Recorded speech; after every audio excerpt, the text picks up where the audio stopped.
Whoa. Loud noises. Oh, bing. That's a parody. I heard a parody. I heard him. I left Iron Banner for you guys. Well, you can go back. I think we should just not podcast this week and just point people to the 3 streams and say, listen to the 4th stream, and then just go back to Iron Banner. We have 3 streams? There have already been 3 streams. There will even be a 4th stream. Oh, I thought like these right now, active, ongoing instead of a podcast. Ladies and gentlemen, no one respawns in real life. Why are you making fun of me? He wasn't specific.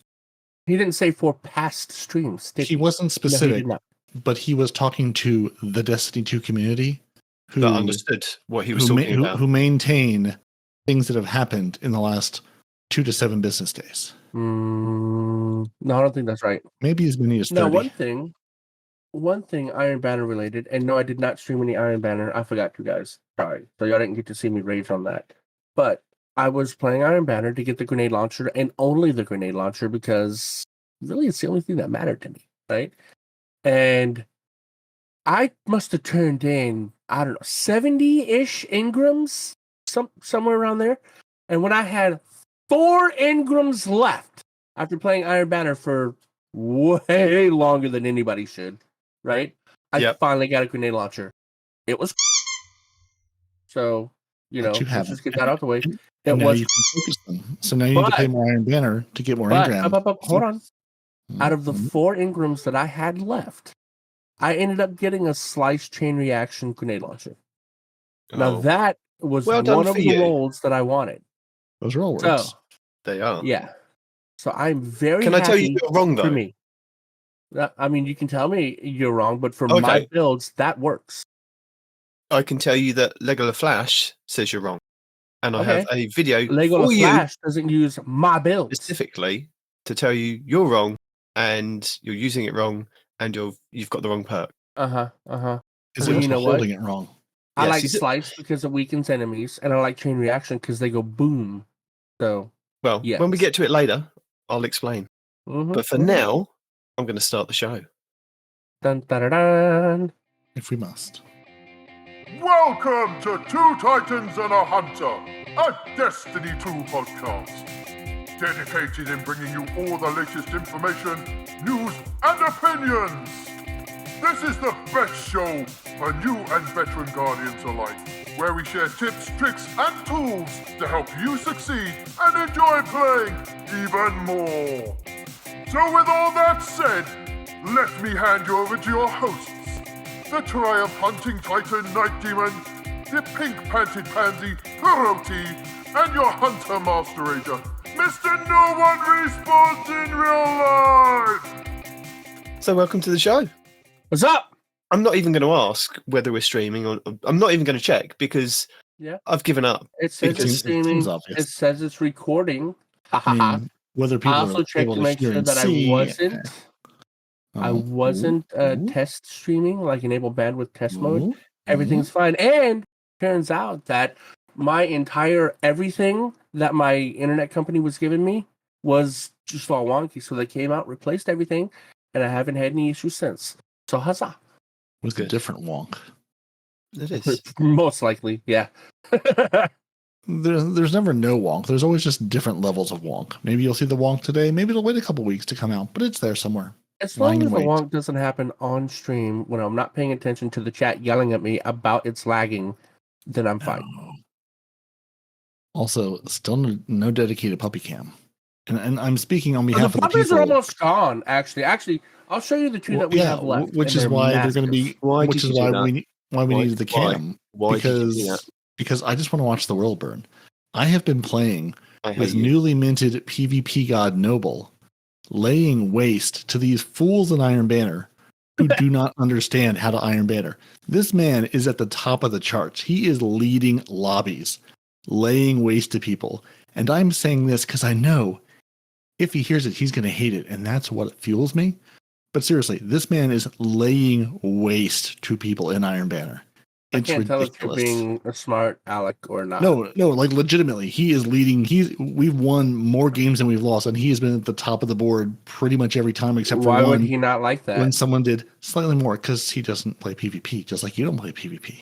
Yeah, but if I was slaying in waste. PvP, I wouldn't be like, oh no, don't tell anybody. I'd be look at me, I'm the best. You know, I definitely wouldn't be like, oh no, I'm good at a thing that I don't like doing. You know, he's like, look at all these motes I'm turning in. Look at all these lovely things I've taken, put them where they belong, and thus my team is just destroying other people, and it's lovely. That is a word. I'm not sure it's a word I would use, but anyway. They're all good words. So, I mean, just goes to show, if you play the objective, Tribute is a very fun game mode. It's fast, it goes quick if you play the objective. Now, if you have two teams who refuse to play the objective, you sit there forever in a game of attrition, Civil War style, each shooting each other from the opposite sides of the map. Neither one of you, advancing a single solitary step, and thus the game eventually times you out and says, all right, morons, you didn't figure this out. Try again next time. But if you actually play the objective, it goes super quick. So yeah, that's my pitch for Iron Banner, because while this one will basically be over by the time you hear this, we're getting another one at the end of the month, which made Nitedemon so happy. The spacing of them, we had all these many months without, and they put 2 in April just to make him mad. Well, as you did point out, it is literally April the 30th. So it will be into May, technically. So I kind of have let them off for that. But it did make me laugh. I mean, hearing Respawn talking about how many engrams he had to go and get a Tusk of the Boar. And I think it was Clyde on TikTok was going, all right, I've got all these engrams. I'm going to go and he played like so many games of Iron Banner and didn't get one to drop. He then went and threw all his engrams at Shaxx and went, give me a Tusk of the Boar. And I think, like Respawn, he got down to like the last few before he actually got one. And it just made me laugh because I had that Iron Banner engram the other week and I just popped it and it gave me a Tusk of the Boar because it was one of the things that's not in my loophole, even before Iron Banner began. And I didn't even have to play Iron Banner this week. I went and threw a couple more at Shaxx and he went, here you are, have a couple more Tusk of the Boars, pay me some glimmer and you can have what you want. So that was good fun. You may have gotten your Tusk to the Board, but I have my new favorite Multimach that I've yet to use because I haven't gone back to where it needs to be used. Yeah. With kinetic tremors and attrition orbs. I have that one. I'm going to lay waste to people. I'm going to shake them. I'm basically going to shake all the orbs out of their pockets and then murder them. See, the problem with that, though, is Cool Guy told me this week in a video that he made, which I'll put in the show notes, that attrition orbs sucks on it. But kinetic tremors is the one that you want to be looking out for in the Multimach. And he explained why with kind of the different ranges of things. Yes. You don't want target lock. You want kinetic tremors, even in PvP. Oh no, you don't want target lock on a sub anyway. Because the Multimach I got, somebody told me was a 4 out of 5 god roll. I'm probably never going to use it. But tell us. I got a kill clip, dynamic sway. I got a flared magwell, a pitted mag, for my magazine. Hammerforge rifling, full bore with a ranged masterwork. And someone's like, that's a 4 out of 5 god roll. And they were yelling at me because I got that and they wanted the gun while I was still trying to get my grenade launcher. And I'm like, okay, but I don't want it. I will trade you this for the 1,000 grenade launchers that you've been getting this whole time. Full stop. But you're saying that this, in fact, is not a 4 out of 5 god roll. You're saying that. Well, no, Cool Guy says it's not. Cool Guy. I didn't even know it could roll with kinetic tremors. So what would pair with kinetic tremors, you said? I can't remember. Hang on a second. I think it was anything like rangefinder or dynamic sway or moving target. Under over, also dealing bonus damage to targets with overshields, deals a small amount of bonus damage to combatant shields. Does that work in PvP? Yeah. Really? Yeah. I've got an under over frenzy roll, and I've got a kinetic tremors dynamic sway roll. Because I'm thinking about this because I want to take this into the one true game mode, Gambit, and now Onslaught, which is just another version of Gambit. It's a horde mode because I've been running around with a Parabellum that has attrition orbs and kill clip on it, which is just making orbs left and right, healing me, making orbs, running that on the solar build. So I'm using the big giant solar hammer. I'm using the pyrogales to make fire tornadoes, and then just gunning people down and hitting them with this and creating orbs along the way. And it's been great fun. I've got 215 kills on that gun, and I started using it like 2 or 3 weeks ago. It's really fun. So I'm happy. I was happy to see I can do attrition orbs and I can do kinetic tremors. So I can just, lay waste to the small things, make all the orbs, lay waste to the big things, make them tremor, give me more orbs. I don't see a downside. Yeah. So our Excite. It's not Iron Banner related, but it is gun related in Destiny, right? Yeah. So you know how you have the wish fragments? Well, out of because we as the three of us with some other people were farming a lot of Last Wish to get the red borders, right? And so all I needed was the age-old bond to complete the collection, right? So I crafted an age-old bond with destabilizing and repulsor. It is shockingly good. I thought it was going to be a slow-firing auto rifle. It's not really going to do a lot. But, oh my God, it was amazing. We even took it into the raid, the one with all the holes in the beginning that you have to navigate. The Holy Raid? Mm-hmm. I forgot what it's called. And it's got the swinging pendulums to kill people, whatever. That one, right? Mm-hmm. And I'm just sitting there walking through, just shooting one ad. He blows up all the other ones. Shoot another guy. He blows up all the other ones. I'm turning myself invis the whole time. Just... No, zero issues. And I was like, I did not expect it to be that good.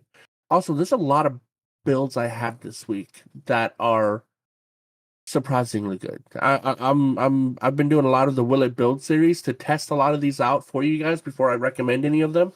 And I've been taking them into Grandmasters. I've been soloing Legendary Lost Sectors. I'm taking them into raids. I've been doing all the high tier end level content with these builds to make sure that they in fact will work well or not in some of these areas, right? Yeah. And I have 2 of them that I'm gonna recommend just off the top. One's by Acicross, and one's by Do it now. We're here. We're talking about stuff. Get it out of the way and get it done now. Let's tell people about your videos now. Fair enough. Okay, so the one by Acicross was kind of controversial. A lot of people were talking smack about it, saying, "Oh no, there's no way that's gonna work." Blah blah blah. I'm gonna tell you, it does. It works really well. I soloed a lot of Legendary Lost Sectors with it. He calls it Moth to the Strand. Kind of a weird name, but whatever. And it utilizes a lot of strand and arc elements to do a lot of champion shenanigans, right? So if you're looking to do a lot of champions, this is going to be a great build to do it. So you get 3 grenades. They're going to pair with your Moth Keeper's Wraps. This is very specifically in Honor, obviously. And the Moth Keeper's Wraps, for those of you that don't know, right? Your grenade becomes a cage of loyal moths that release on impact and fly towards the nearest target or ally. If they reach a target, they detonate in a blinding explosion. And if they reach an ally, the moths grant your ally a void overshield, right? And what it doesn't say here is if you throw the grenade far enough, both of them will turn into the damaging moths without any void overshield, right? And another thing it doesn't tell you is you can drop it right at your feet. It's not going to hurt you. You still get that void overshield almost instantly, and then the other one will flutter off to try to find somebody, right? So it's really good. And it pairs incredibly well with the Deris, whatever. It's the boomer exotic that we got to turn us into boomers. X-Doris. Whatever he said. Yeah. And this one has corrupted nucleosynthesis. This weapon enrages when dealing or taking sustained damage, gaining an increased rate of fire while enraged. It also has loyal moths as a perk. Now, yes, that does pair with the exotic gauntlets that I was just talking about. So, final blows with this weapon create a loyal moth. The moth will seek out nearby targets and detonate, damaging and blinding them. And it does pair, like I said, with these gauntlets and with the grenades. I mean, it all synchronizes together, right? But here's the thing. I rarely found myself using this exotic X-Series, whatever, right? Because you can choose to do one of 2 things. You can lean super heavy into the arc stuff that you can do with this build. Completely fine. Lots of blinding, lots of arc damage. Good stuff.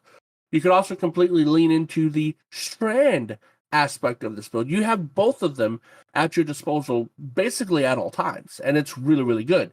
It also uses a bunch of strand aspects to power up your threadlings. You don't have to use threadlings. It just makes the build so much more devastating if you do, because you have moths flying around, you have threadlings going around, you have all kinds of damage being done in all kinds of places. And it was phenomenal for the solo legendary lost sectors that I was doing. I mean, just detonations everywhere. It was great, right? And having three, not one, not two, but three grenades at your disposal was next level, right? But yeah, he heavily recommends you use something with hatchling. So I have a Rufus's Fury with Rewind and Hatchling.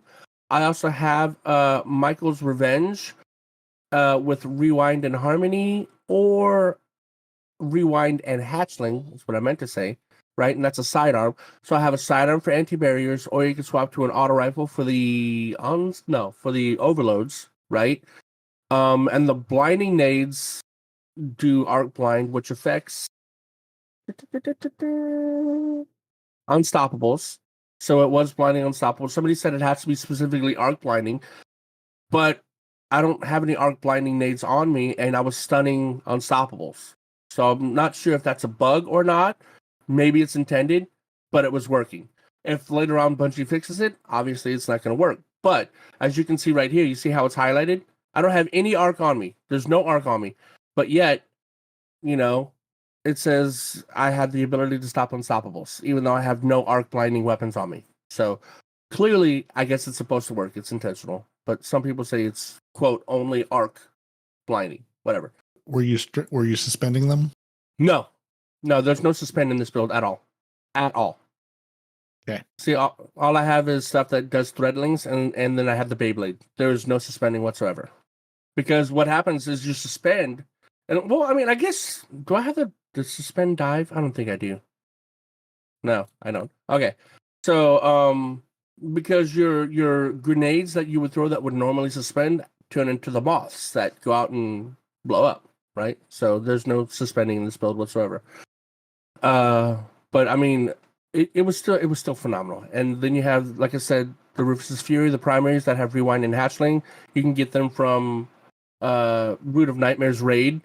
There's a lot of people running the raid. It's not hard to do. You don't need the adept version. Just run through a couple times. Get either the auto rifle or the sidearm. Super easy, especially with everybody running it nowadays. Then you have, for example, the same raid can give you a strand grenade launcher. You can also get the Marcato 45, which is a heavy machine gun that also comes with hatchling, right? So hatchling, as you guys know, either precision kills or multiple non-precision kills will thread the hatchlings, and again, just more explosions everywhere. It is super fun. People in the gyms would give me crap saying there's no way that's going to work. And I even have somebody that went with us that's in our Discord that's like, no, can confirm, does work really well. So this comes from Astacross. So if you want to go watch this video, you can copy it, verbatim.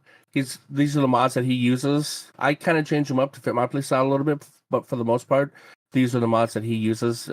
Obviously, you'd have to be watching the stream to see what I'm talking about. Otherwise, just go watch him. And aside from that, this season's aspect has a couple of mods on there that you're really going to want. You're going to want Horde Shuttle, and you're going to want Unraveling Orbs, because now you also have Unraveling. Now, here's something I didn't know as a hunter, and I'm kind of ashamed of it, right? So that strand dart that we throw out, and it can hit a bunch of enemies, and we can catch it at the end. I have issues catching it on my mouse because I use the scroll wheel on my mouse to do my melee stuff. Have been for years, right? And it was super hard for me to time the strand coming back, right? And apparently there's a trick for you strand hunters out there. Most of you probably know this, and like I said, I feel ashamed. But when your thread is ready to be caught, you don't have to watch it come back to you like I thought you did. Your icon at the bottom will invert. It will go from the right side up strand needle to an upside down strand needle. when it's upside down, that is your cue to hit the button to catch it. And since I learned that trick, I'm getting full melee recharges all the time. And that really makes everything on a Strand Hunter, not just this build, but everything so much better. So for all of you that knew that, good for you. I didn't. Shut up. Now, the other one comes from Mactix. He has this Will It Build video series thing going on. And he does have some nutty stuff in there that works surprisingly well, honestly, right? And the one that I like that he had is a stasis-based build. It's heavy into stasis and shatter dive, right? So you're using Mask of Bacchus to empower all of your stasis and arc weapons. And it works especially well for that arc rocket sidearm. Now that we have, sidearm champions this season, so it powers that up a lot in solo content. It freezes everything. You shatter dive everything. You're constantly getting melees back. You're constantly getting your shatter dive back. I mean, the whole thing feeds well into itself surprisingly well. I haven't taken this into a raid yet, but I have taken it into a GM and Legendary Lost Sectors. And I solo flawless one of the Legendary Lost Sectors that I still have yet to flawless with this build. So it is really, really, really, really good. It uses the exotic, like I said, Mask of Bacchus for the Hunter, which replaces your stasis subclass dodge ability with a longer range, faster moving shift that partially cloaks you during use. After shifting, your stasis and arc weapons deal increased damage for a short amount of time. And for this build, he heavily recommends using the Wicked Implement exotic scout rifle. It's got a lot of perks that do things. Rapidly landing precision hits causes targets to become slowed. And then it has Tinting Harvest. While creeping attrition is active, destroying a stasis crystal or landing a precision final blow creates a stasis shard, which is going to feed into this build, giving you all your abilities back, right? So it goes really heavy into that. The heavy that he recommends is the Palmyra B. You can craft, not you can craft this. It is craftable if you have the pattern for it. I have lasting impression and auto loading holster, and with lasting impression and the fact that stasis is empowered in a lot of things, I'm getting like double damage on this rocket launcher, just full stop, with a bunch of the buffs that are going on in this build, coupled with stasis being empowered in a lot of activities, coupled with the Mask of Bacchus. It was doing nuts damage. I think it was like doing up to like 143% extra damage. I can't remember the exact number, but it was a lot of extra damage. And then I had the very new Adept Undercurrent grenade launcher with Volt Shot and Ambitious Assassin, which again ties really well into the Mask of Bacchus powering up arc weapons. And then you have Volt Shot on top of that. Dude, it was pretty good. Go watch Mactix. We have a link in the description for both of these builds I was just discussing. And apparently there's another one that makes hunters a bow god, where you can get up to like 360% damage on a bow at all times. So I'm going to test that out. Maybe next week we'll have a bow hunter build for you. So yeah, PvE specifically, not PvP. Sorry, guys. But yeah, so that's the two builds that I came across. Very good. All kinds of high-level content. Check them out. All right, so Noble Live Action says you do need the adept version of these weapons I was talking about for the first build. And his reason is, because why not? And you know what? I don't disagree with that. Don't live in a land of war. Live in a land of yes. Yeah. So, but I was trying not to scare people off, Noble, right? Because the master version of Root of Nightmares is... Overall, it's easy until you get to the boss. And then his void-seeking shenanigans just are terrifying, and I can't stand it. I'm not about that. So, I've had my soapbox. I'm sorry. I've been scared off. Well, you get scared off from raids anyway, Peroty. No, it's not so much the raid, it's the hunter part of it that scared me off. Oh! To teach my hunter... basically everything beyond light My hunter is still before light. He can't go into the light because he hasn't even gone beyond the light yet. So he's back there just, in the darkness. And not even with the darkness subclass, just in the darkness. Are you it was you that was talking about that your hunter still doesn't even have stasis, right? Was that you? Oh, yeah. He does not have stasis fully. I think I may have started to unlock it. Now I know it's much easier now. Yeah. My hunter is at 1709. That's where my hunter is standing. And that's only because they've, force buffed the stuff he had on him. I was just gonna say, isn't that lower than the lowest you can get? But no, it is above that. Yeah. No, it's probably the bare minimum of. I mean, he could be as high as 1724. Dim tells me, but that would involve actually having more than one armor slot in each thing. He has all the Festival of the Lost Masks on him, and the 3 exotics that the game gives me just to spite me. Just to spite you. Very nice. What happened to our demon? I'm still here. Yeah. Oh, yeah. I'm just replying to somebody in the chat because they've asked the question about rotations. Gnawing Hunger, you can only get that from Banshee, can't you? The gnawing hunger. It's not farmable, but it's in. I think it's a world drop still. Yeah, but Banshee has it every now and then to as a weapon that's suddenly come up, isn't it?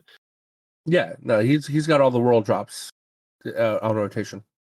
Yeah, I mean the one I have says complete gamut prime matches to increase your rank, so that's clearly not going to help anybody out. Wow! What? Yeah, someone out there will like it. Come on. I've got my gnawing hunger that's still curated from when reckoning was a thing, and have never looked at another one because you don't leave the one who brought you. But yeah, as far as getting a new one these days, it's a great question. Right.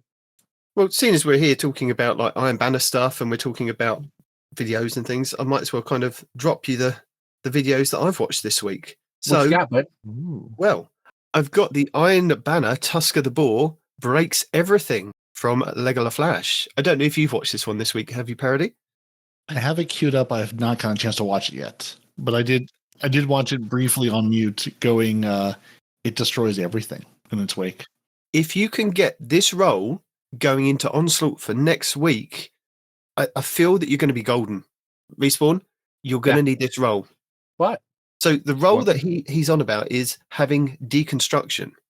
Now you may think, why do I need deconstruction because on a wave train? Yeah. No, but it says dealing sustained damage grants bonus damage against vehicles, constructs, and refunds ammunition. Damage with primary ammo or against constructs provides additional progress.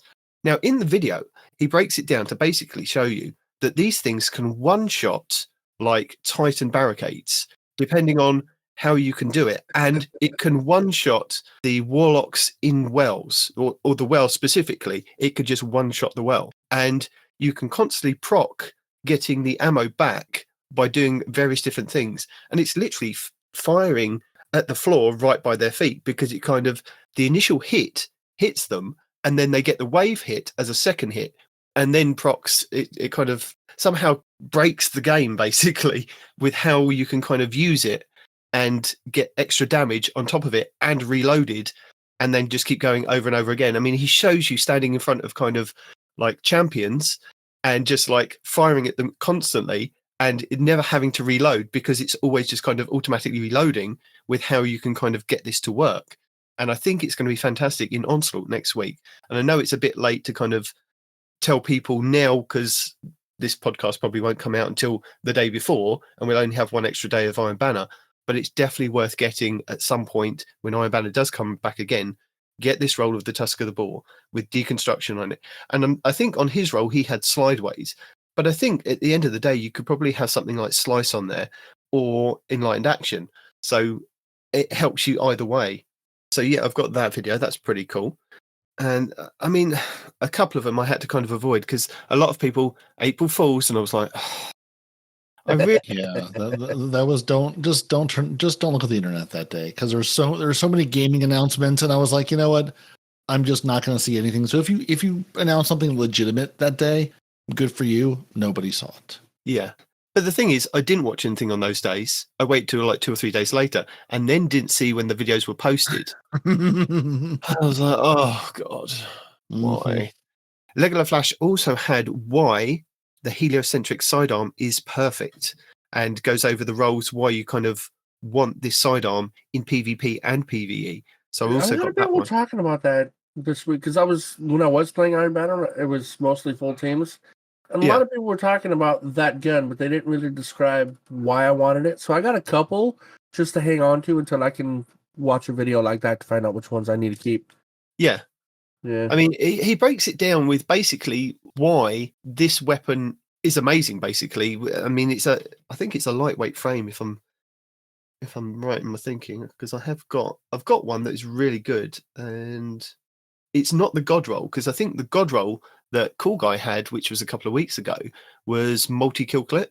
But, you know, the perks on these things are fantastic.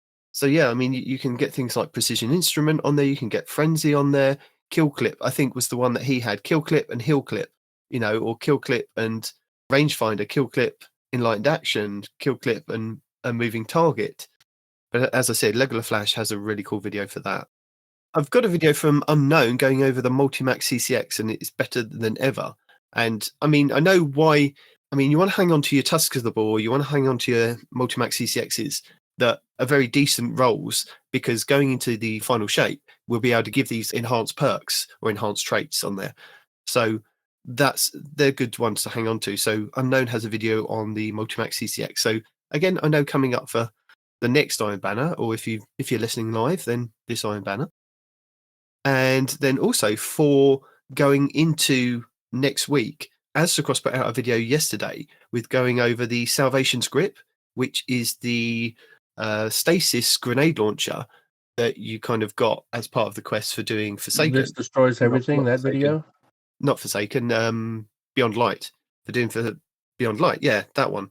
So it will, I mean, he shows you the amount of damage that it now does, because it's had those buffs and it's had its reserve ammo, and it's good on a Titan and a Warlock. He does apologise in the video that he hasn't got it kind of a build for the Hunters, but he did refer to your one that you've put in about the Mothkeeper's wraps. So he said, you know, use that one, but it's definitely a sleeper, the Salvation Script, and I'm quite tempted to use it. So, yeah. Yeah, because it can cause damage now, right? If I'm not mistaken. Yeah, if you break like 3 crystals, it does extra damage, and then you just keep proccing it over and over again. I mean, he used it on the brig in one of the Nightfalls, and he was just like freezing this brig in midair, and it wasn't being able to do anything. So yeah. And the other one I kind of want to put in here, going into next week, if anybody's kind of interested, and I know they said that they've changed it, and we'll get onto the live streams later. The Whisper of the Worm. I've got the guide from Ebontis, who did one way back when. It's 49 minutes long, but it goes into detail about, you know, the jumping puzzle and the chests and things that you can kind of find in there. And I know it's going to be... that's right. It's coming back. I know it's going to be slightly different, but just to give anybody that hasn't seen it a kind of overview of... because in the live stream, it looked pretty much... The jumping puzzle pretty much still looked the same. Going through the other parts of it may be different, because they did say there would be different things and different bosses and different chest locations. So don't take all of it in, but apart from kind of the jumping puzzles and where you kind of need to go. So I thought that'd be a handy one to throw in there for people to check out. That's mine for this week. Peroty, what have you got this week? I don't think I have much of anything. I really haven't watched much YouTube this week. Have many things queued up to watch, but okay. I've been playing Iron Banner this week. That's what I've been doing. Yeah, I don't think there's anything. Just going back and look. I have been watching. I don't have a video specifically, if I could find the list. But there's a guy I've been watching, and I believe his name is Iron Bill. Okay. No, I thought you were going to say Iron Man. No. If I could, yeah. So Mr. Iron Bill is his YouTube name, all one word, and he's an older guy who plays games. And I'm sitting here going, you know what, I'm finding myself a kinship with you. Going, how do you play? PvP with younger people and trying to be competitive? his bio says Mr. Bill is an older gamer, early 60s, but a lifelong gamer who enjoys blasting aliens during his free time. And I'm pretty sure YouTube served me this up because there is, and I can't remember the guy's name. There's a guy on TikTok that I think is like an old. I'm not gonna say which vet he is because I don't remember, but like is an either old sniper or sniper instructor or something. Veteran, who plays Battlefield, like it's war, and just and absolutely lays waste to people, and like sort of like Kimmy Cake style will like talk you through like as he's setting up shots, as he's positioning himself, like why he's making the moves he's doing. Like I'm sure he streams too, but I see him on TikTok periodically. And there's another woman who plays, I want to say Valorant. I don't know. Again, PvP, who's also older, 50s, 60s.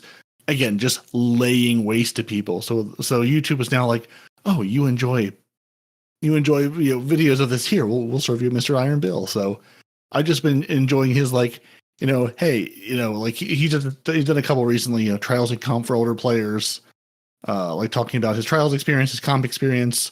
And he does a little bit of like, a little bit of gameplay analysis, like, hey, here's what I did, here's where I screwed up.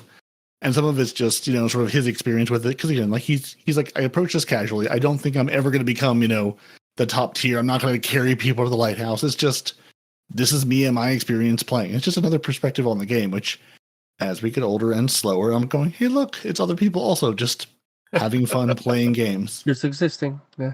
Yeah, just existing, hanging out, shooting people in the face. So as I've been playing, more competitive and stuff, going, yeah, no, I am not a competitive person. I am very much a silver gold baseline, hovering in that area as people are stomping me, making their way to the top. Which Bungie, I'd like to understand why I'm seeing them, but that's a whole other story. But yeah, no, I haven't really. I have a watch later list that's like 1.5 miles long, but I haven't actually watched any of it. I've really only put together like 3 separate Sweet Business builds this week. That's all I've done as far as YouTube goes, because I realized I deleted all the ones I had. So I'm like, you know what? I want to put on Sweet Business because I kind of want to bring it into Onslaught and lay waste to people there and see if it's any good. Yeah. I'm thinking Risk Runner because looking at the video with all the arc that is going around, I'm thinking if I get shot and I can chain all that arc to everybody and then maybe put on Pyrogal gauntlets and just charge that up and every now and then do a slam and get like the fire cyclones going. And yeah, I'm like, oh, this is going to be amazing. Respawn, what about you? I really want to run Void and disrupt detonators to everybody's chests. For me, for the Onslaught, realistically, I'm probably going to go Void Hunter. Only because I have that Void build that I always look for an excuse to use, the Falcon's Void build, and especially now with that new gun I was telling you about, that auto rifle that I just crafted. Constant invis, constant overshields, constant healing, constant devour, right? I mean, and then when you blow up one enemy, it does damage to the other ones around them. They become volatile. You blow them up. I mean, like Peroty's destroy everything build with Void, except mine also heals me, gives me overshields, turns me invis. Same principle. So yeah, that either that or the Tommy's Matchbook build, because I know it's just so good and it's so fun. But yeah, those are probably going to be the first ones I try out in Onslaught, and then I'll work up to the butterfly build or whatever to see how well that works, blinding a bunch of enemies, things like that. So, but yeah, that's my game plan when it comes out.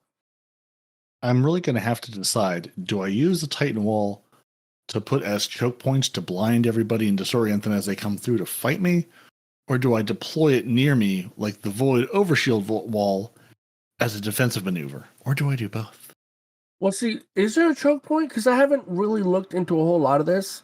So you didn't watch the live stream, basically. No, I did not. No. Yeah, okay. yeah, so there are choke points. Okay. Yeah. Well, yeah. I mean, there's places, even if they're not true choke points, there's places the enemies come from. If I can cordon off, 80% of that, half of that, with a wall that disorients you, all the better for me. Fair enough. I'm looking forward to Onslaught. Can't wait.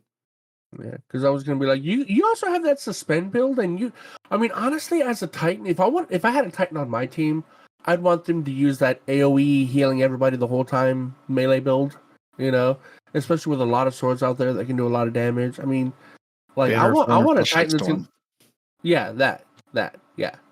that sounds like it's going to be an amazing build for Onslaught, especially for somebody on my team.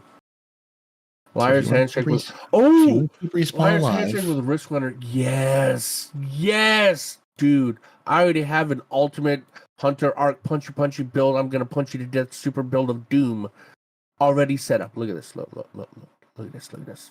Is that not? How are we looking at this? Beautiful This thing? is a podcast. I was talking to Noble. Okay, No, I was talking to Agnucci. We will just ignore you then for the next couple of seconds. Fair enough. Nothing to see here. Kindly move along. This is your weekly rundown of Season 23, Week 20, Season of the Wish. Starting this week sees Destiny 2 Into the Light begin, bringing with it the new game mode Onslaught, the returning exotic mission The Whisper, and the Brave Arsenal weapon rewards. For our legacy rotation, the Dreaming City this week is at a weak curse level, which means Petrovenge can be found in the Strand and has the Broken Courier mission for the next week. The Blind Well features Scorn enemies and the Plagues Sicarus and Veracus. The Ascendant challenge this week will be the Agonon's Abyss, which can be located over in the Bay of Drowned Wishes Lost sector.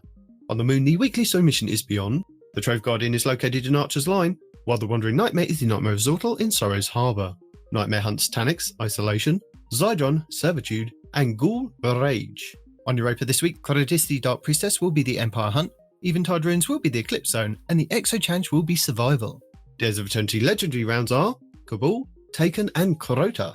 The Scatterhorn armor set and the Lightkin armor set will be available in Days of Eternity with Weapon Set 3, Chroma Rush, Ignition Code, Grid Skipper, Farewell, Sonja's Tale, Shattered Cipher, Main Ingredient, Long Shadow, Last Dance, Toil and Trouble, Wishbringer, and Last Perdition. The Witch Queen weekly story mission is The Cunning, Altar of Reflection's Choice, and Altar of Reflection's Insight. The Lightfall weekly mission is No Time Left, the Partition mission will be Backdoor, and the Vex incursion this week will be Zephyr Concourse. The Quaraita's End raid challenge this week is the second encounter Cross the Bridge, called Precarious Balance. The Root of Nightmares raid challenge this week is the third encounter Macrocosm, called Cosmic Equilibrium. The Vow the Disciple challenge this week is the fourth encounter Rogue, called Looping Catalyst. The Vault of Glass challenge this week is the third encounter Templar, called Out of Its Way. The Deepstone Crypt challenge this week is the second encounter Atrax 1, called Copies of Copies. The Garden of Salvation challenge this week is the second encounter Spy Defense, called A Link to the Chain. And the Last Wish challenge this week is the second encounter Shirachi, called Witch Witch. Your pinnacle raid will be Kingsfall over in the Legends tab, which means all challenges will be available for each encounter, with the exotic Scout Rifle Touch of Malice being farmable from the final boss. The pinnacle dungeon will be the Grasp of Avarice over on the Cosmodrome, and the exotic mission rotator will be Presage, with the Dead Man's Tale exotic Scout Rifle being the main reward. The Season of the Haunted and Opulent weapon sets, plus the Eidolon Pursuant armor set. Lost Sectors, Tuesday Bay of Drowned Wishes on the Dreaming City for exotic helmets, Wednesday Chamber of Starlight on the Dreaming City for exotic boots, Thursday Perdition on Europa for exotic gauntlets, Friday Bunker E15 on Europa for exotic chests, Saturday Concealed Void on Europa for exotic helmets, Sunday Thriller Dome on Neptune for exotic boots, and Monday Gilded Precept on Neptune for exotic gauntlets. Also, this week's weapon rotation will start on set 2 on Tuesday's reset. Our 20th featured Nightfall will see us face off against Hymix in the birthplace of the Vile over on the Throne World, with the Braytech Osprey rocket launcher being the featured weapon. The 6v6 control node will feature Control, Rift in the Party Relentless playlist, Showdown in the 3v3 playlist, the new game mode Collision in Crucible Labs, and Trials of Osiris Dominion at the weekend, with bonus Gambit ranks available all week long. Plus, we still have Moments of Triumph 2023 and Riven's Wishes. Also, as a reminder, you can collect a free pile of 700 Bright Dust from the Eververse store every week up until the final Shades release. And that's it for the 20th week of Season of the Wish. So, we did have another live stream, as Respawn found out at the beginning of the show. There was live streams that have happened, and there is going to be another one. I knew about them, I just didn't watch them. Don't sully my name like that. We don't believe you knew about them. Let's be honest here. Do we really? No. Peroty, he knows about them when we tell him there's going to be one or there has been one. He retains it for 5 seconds and then he moves on. No, I knew that it was a thing. It's all over YouTube. People in the chat always talk about it. I just don't watch it. He knows they happen. He just has no idea the content therein. Oh, okay. Thank you. He's walked by the movie on the shelf and he's seen the cover. So maybe he knows who the star is, but that's the extent of the knowledge. That's where it begins and ends. I absolutely judge movies by the covers. Maybe pick up the box and turn around. Nope. Can't look at the back of it. Read a synopsis of the plot. Nope, absolutely not. Yeah, cover art only. Stupid. Nobody does that. So did you watch anybody's video this week going over any of it? No. Good times. So you've waited for Peroty and I to explain it to you what's happening. Like a newborn baby. I mean, you can explain it to me also, unless there's something really amazing. I'm not impatient. I can always just wait. Nitedemon, is it possible to be a year 10 Destiny veteran and a new light simultaneously? Can he live in that world of and versus or? Respawn can, yes. I believe he can. There's a video saying it's not just me. Other people are Noble's saying it too. Shut up. Well, Noble famously doesn't watch YouTube, period, full stop. He doesn't. That's a good man. He watches none of the things. So, but he doesn't go out of his way to avoid the information, or maybe he does. Who knows? I'm not avoiding it. I'm just. Or maybe he does what we all did before the show. Just rely on Nitedemon to tell us anyway. There you go. That sounds like a plan. Big fan of that. Well, I mean, just like a new light, you can avoid the campaign now. Coming with Into the Light, you can choose to just boot up the game and just go straight to the tower and say, please hand me some robes. Please hand me some boots. Please hand me a helmet. I will get going. Or a cloak or a butt cape, depending on who you want to be. And then whatever it is. They will give you stuff. Here's your box of clothing. Here's 2 arms. Maybe you can use them to punch. Maybe you can use them to hold things. Mm-hmm. Here's some weapons. Use them if you like or not. Enjoy. Mm-hmm. So I wonder how that's going to be explained. So if a new light person comes into the game and they say, yes, I want to skip the campaign, and they're just sent to the tower, are they just going to be then directed to Ikora, and then are they going to know how to get to Ikora? Is it going to be like little flashing arrows on the floor going, walk this way? Or is it just going to be that triangle off in the distance going, over here, over here? You mean I can't walk through walls? Well, I mean, like... you do get an hour and a half unskippable cutscene telling you the story of Destiny up to this point that you're required to watch in lieu of playing the New Light experience. Well, what I'm saying is, as a Destiny veteran player, we know when we see those little triangles or those squares flashing, that means you've got to go and speak to that person. I mean, admittedly, as you go into the game and play longer and longer, you ignore those people because you know that person's just holding on to whatever you don't want to kind of pick up now. But when you're a new light player, are they going to explain, you need to walk to this person and grab this? I'm hoping they do. I'm hoping that there are some steps to this apart from just avoid the campaign, go straight to the tower, pick up your box, and then go off and play with your friends. Because there are going to be some players that just go, oh, yeah, I can skip the campaign. I can just be X, Y, and Z. And then, forget about it. And they'll be just as confused as the rest of us going, why are we here and what are we doing and who are these people? And you can also customize your character again. So if you don't like the way that your character looks, coming with Into the Light, you'll be able to re-customize your character. So if you didn't like the fact that they were blue-skinned and you want to be, I don't know, what, an EXO, I guess, or pink-skinned? I really can't remember going back to Destiny 1 because that's when I created my character like 10 years ago. I haven't taken the helmet off since. It's like, I think my Titan is blue-skinned. I think my Warlock was a human. And I know my Hunter was an EXO because I was like, Kate's an EXO. I want to be an EXO. Speaking of which, I saw somebody in a GM without a helmet on. No, you didn't. I did. No. Did you take a screenshot? Screenshot or didn't might have happen. been I saw somebody without a helmet and it freaked me out. And it wasn't in the tower. Didn't. It wasn't. I saw somebody. Maybe I was inspecting him. I don't know. Yes. I think I was inspecting him. But either way, I saw somebody without a helmet and it freaked me out. I forgot we had faces. Honestly, I forgot in this game there was even an option. The helmet never comes off. Yeah. So you won't be able to change your race. Like, so if you're an EXO, you're staying an EXO, but you can absolutely change how that EXO looks. Like, if you're a human, you have to stay a human. Like, you can't go from human to EXO or awoken to human or anything you can change your face and change your name. You're getting another rename token. So if you, again, 10 years ago gave yourself a stupid name that you now hate, or changed your name on a whim, not realizing you could never change it back, now you're going to get another name change token, which apparently we got at some point before. I've never changed my name, but apparently if you've been waiting to change one, you'll be able to do that too. Some people do. So with Respawn, you didn't watch any of the live stream at all? You don't know anything about it? That is accurate. Okay. He has not established that we had the same 3 human beings just copied and pasted across the couch. I did think that. I heard about that. I heard that that Bungie's so cheap they're reusing resources for their devs. I heard about that. I didn't see it, but I did hear about that. I did have to laugh so hard because there was the other guy whose name escapes me, like, that they sent off to go play things, and then it was 3 white, balding guys with like the same glasses on the couch. I'm going, it's the same picture. You're all the same guys. Now, do I look like them? Yes. Could I be the 4th guy? Yeah, absolutely.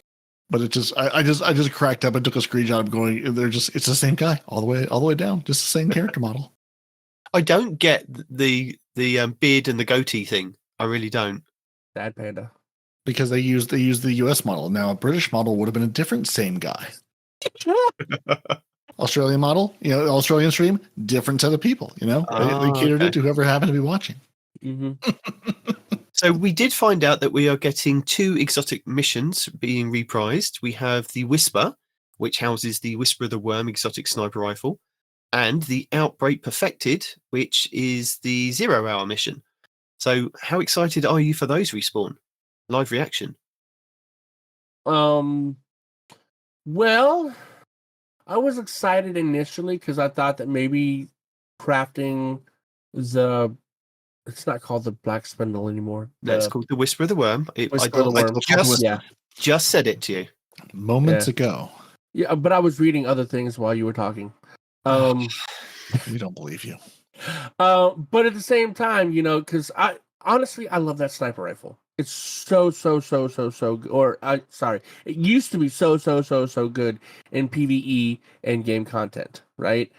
And I was excited that if we're going to have that, and I saw that it was craftable, that maybe we were going to be able to have better versions of that, which is most likely going to happen. But the problem is the weapon itself still isn't meta. And even if you change some perks on it, the exotic perk is what made it meta. There's no perks that are going to make it hit harder unless you give it, I don't know, something alongside its already powerful exotic perk to actually give it more overall DPS or overall more damage. If we get a perk that does something like that, yes, I'll be super excited about it. Other than that, meh. The perks on it look to be quite good. I mean, you can still craft it as it is now with the mulligan on there and like the white nail perks. But a lot of people were getting excited about, I think it was, I can't remember the name of the perks on there now. Hang on a second. I know. Like Mulligan, Field Prep, No Distractions, Enlightened Action. I think are ones like they went over. Mulligan would be nice, but let me just bring up my stream. And while he's looking that up, Mulligan's nice on that gun because this gun is designed such that when you land 3 precision shots, it refills your magazine from reserves. It used to be magic bullets. You should just get bullets out of nowhere, which made it incredibly broken, right? It was like that in D1, and they nerfed it in D2 so that it pulled from your reserves. I'm sorry, it's still in D1, they nerfed it so it pulls from your reserves. They brought it back in D2, and everybody was super excited. Even back then, I was like, they're just going to nerf it the same way they did in D1. And sure enough, they brought it back in its original OP form for a little bit, and they're like, oh my god, this is broken. We need to stop it and pull from your reserves again. And once again, they nerfed it in the exact same way. I'm still convinced they did that on purpose just to bring people back to the game when they knew ahead of time they were already going to be nerfing it. So really made me mad. The new perks available on it. I mean, yes, you can still get Mulligan. You can get Field Prep. You can also get No Distractions and Enlightened Action, and then you still get Whisper Breathing as the whatchamacallit perk.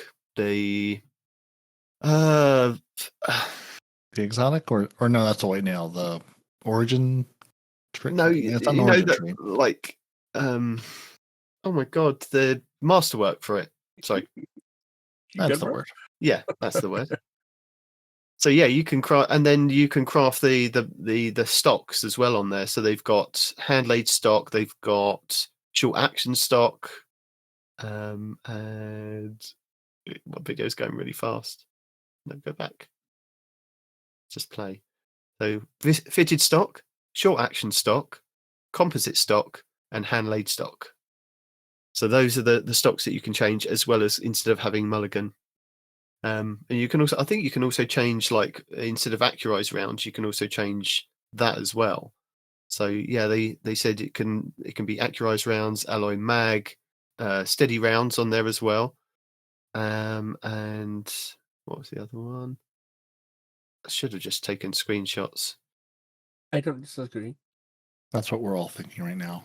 I could have made a note of this while I had the chance. But did I think about it? No. Yeah. Fled Magwell. So yeah, Fled Magwell is the other one. Yeah, but are there any damage perks? Mulligan might be nice for if you mess around. You don't necessarily. Well, that's how it comes. Right? That's how it comes now. Oh yeah, that's right. Yeah. So with Outbreak Perfected, again, you've got accurized rounds. You've got Outbreak. No, Outbreak. I'm excited about. I thought we were still on Whisper of the Worm. I've moved on to Outbreak. So Outbreak, you still have things like you can craft it with Fled Magwell. You can have alloy rounds. And then you can have Rapid Hit, you can have Outlaw, Rewind rounds, or Headseeker on there. Yeah. I really want a Rewind round one. I really do. Same. Are the Outbreak Perfected? Yes. That is going to be so broken. Now, the Outbreak Perfected, you used to be able to take that into boss DPS phases, and it do more damage than anything else. That gun used to be so broken. And like some of the other exotics, they do stack on each other, right? So if you have multiple people with Outbreak, you have multiple nanites just destroying the boss. And it was amazing, right? So if you can get that with Rewind, oh my God, yes, please. Can I have another? Now, it's not going to replace the exotic perk, though, right? The exotic perk is still going to be there? Okay. The exotic perk is still there. You can change the barrels on there again. And you can also change the stocks on there. Barrel stock. Yes, indeed. And a couple of the perks on there. But these, it's... Dude, let's max out that stability and give it Rewind. Let's go. Are nanites and threadlings friends? They should be. Can you load up your ARC buddies with nanites and send those as well? Yes. I'm stupidly excited. The Whisper of the Worm could not care any less about. I didn't get the catalyst then, and they did say, the catalyst will be coming back in some way. So maybe I'll get it this time and do that. Probably not. The Outbreak Perfected, stupidly excited for that. I will go and I will craft and I will use it lovingly, and then I will forget it exists, a la the Revision Zero. Revision Zero is not great though. It's good for niche things. And believe it or not, I was getting killed in Iron Banner by that gun. People were using it as sniper rifles. Yeah, that. Yes. Getting that like overcharged shot and just going, bing, you're dead now. Mm-hmm. So that's how you get around the sniper meta. Get a Revision Zero.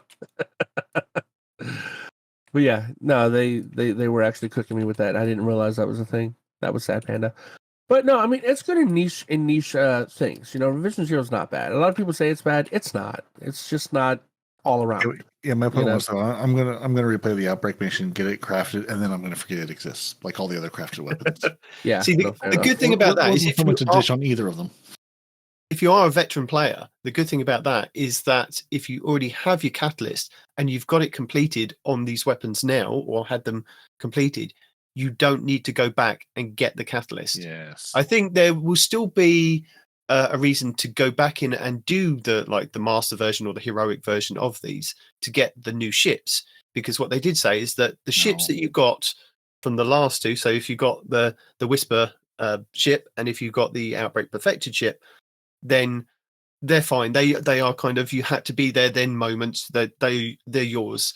They will be bringing ships into it that maybe look similar, but your ones will still be unique, but there'll be new ships to kind of attain. So I think that's going to be where you can kind of see people still having to play the heroic version of these to get the new ships, just to fill out their collections, I guess. So with those ships, I vaguely remember you had to do, and I think with the catalysts as well, you still had to do them on each week for the Whisper, and they had different burns on there. And I'm not sure what it's going to be now to kind of get the catalyst for these, but yeah, it's going to be interesting because they did mention that the Outbreak Perfected mission is also changed as well, with like getting key cards and turning dials. I vaguely remember that took forever to do that. I think, was that the ship? Do you remember? Because there's that the one Outbreak. There's that one room in the Outbreak that you kind of go in, and you had to coordinate with different people with different rooms and say what dial is this and what dial is that, and and shoot different panels. Are you talking about D1 or the D2 mission? D2 mission. It was a very it was very hard, but I managed to get it done. That sounds like a lot of work. I think I've done 0 Hour one time with you, Demon, and I think maybe Frosty, because we did it at the time where you could do it with no timer, because there was some glitch where like if somebody like stayed dead or went to orbit or something like that, it either reset the timer or broke the timer or something. So I've done 0 Hour exactly one time and never went back in after that. I said, I got the weapon. Why would I ever go back? I found it was a very hard mission. I mean, you could learn the maze in it, which was pretty quick. You could learn that, but it was actually getting past those enemies with all those different shields. Trevor, right? Yeah, Trevor. Yeah. Trevor. But you new lights. Wait till you meet Trevor. They ramped up like the shields on these. You had to have whichever kind of element to destroy the shields. I mean, now we don't really worry about it as much because we have adaptive munitions now. We've adapted anyway as Guardians with the power output. But, just getting through that initial stage, you had to have arc shields, and then you had to go through the other bit, and you had void shields and then solar shields. And it was like jumping around different buildings, and it's like, oh my God, now we have Strand and we have Stasis. We could kind of hopefully negotiate kind of some of these kind of issues, because I vaguely remember some of those bits on the outside of that wall with the flaps going up and down, and you're kind of having to jump on pipes and things just to get round. And then you get to the boss and you've only got like 2 minutes to kind of destroy the boss, and that room is just kind of steeped with enemies. You're like, oh my God. And that's the good thing about it, is that they've upped the timer on these for the normal version to 40 minutes, and then the heroic versions or the master versions, they're going to be wait, stop. They've upped the timer? Yes, for the normal version. On the standard version, yes. And then there's a second part of that sentence. The second part of that sentence is that the heroic or the master version will be at the 20-minute mark. So you will have to get through that and do X, Y, and Z. I'm guessing they're adding champions, right? I don't know. Nobody knows. They also hinted that the bosses have changed. Now, I'm quite interested to know if they've because a lot of people moaned about how Zol, the worm god, was underutilized in that strike on is it Mars? It was Mars, wasn't it? Yes, with the escalation protocol. Yes. It was Mars. I was trying to remember what that map looked like. yeah, it was on Mars. I went to say Mars, and I was like, Mercury. No, not Mercury, because that was something completely different. But yeah, on Mars, it was a red planet. That's all we need to know. He was a worm god, and people moaned at the fact that we took him out very, very quickly. And I was wondering if they've repurposed him and actually said, oh no, this is the real kind of version of Zol. He's your end boss, because he's talking to you all the way through it. Mm-hmm. Is he going to be the final boss for the Whisper mission? Have they taken out those 3 kind of random bosses in there and just put Zol? But then if they put Zol in there, that's going to be a longer fight, because I vaguely remember, unless they've changed complete mechanics and they've changed it into something completely different, fighting Zol on Mars was very tough, and having to hide while he spat out different things and loads of different enemies. But yeah, anyway, that's who I think maybe could be the boss at the end of that. I don't know at the end of the Outbreak. It could be Taniks again. Why not have Taniks? We always have Taniks. I mean, I can think of a few reasons why not to have Taniks. Mostly because they need to stay dead. No, at this point, it should just be another version of Taniks. Yeah, just have it be Taniks the 90th. Every boss should be Taniks. The Pantheon is just going to be I do not condone this. Taniks' entire family line. No, that's it. No. Peroty's trying to show chaos. Don't let him do it. No. The Taniks challenge in Pantheon will be just defeat every version of Taniks in a row without dying. Yeah. They're adding Briggs to 0 hour? Oh no. Are you kidding? Are you kidding?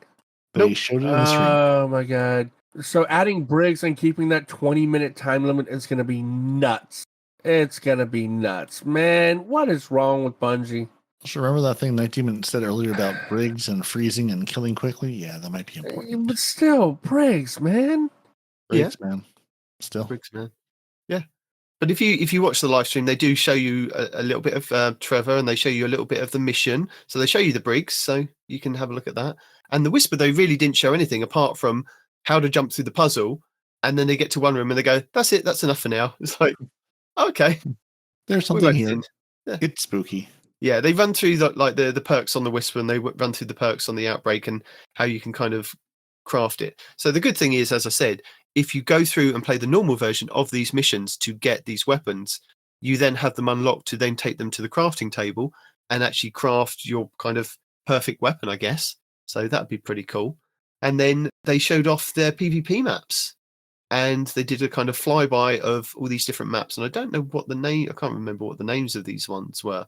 Do you remember, Peroty, off the top of your head? Or can you look them up quick enough that I can just keep talking? You can just keep talking because while I didn't remember, someone put a nice little, I think it was Moira, put together a nice little recap that I copied the link to. And I can tell you that the PvP maps are the Eventide Labs on Europa, the Cirrus Plaza on Neomuna, and Dissonance on a terraformed pyramid ship. Yeah. And I watched a couple of videos this week of people.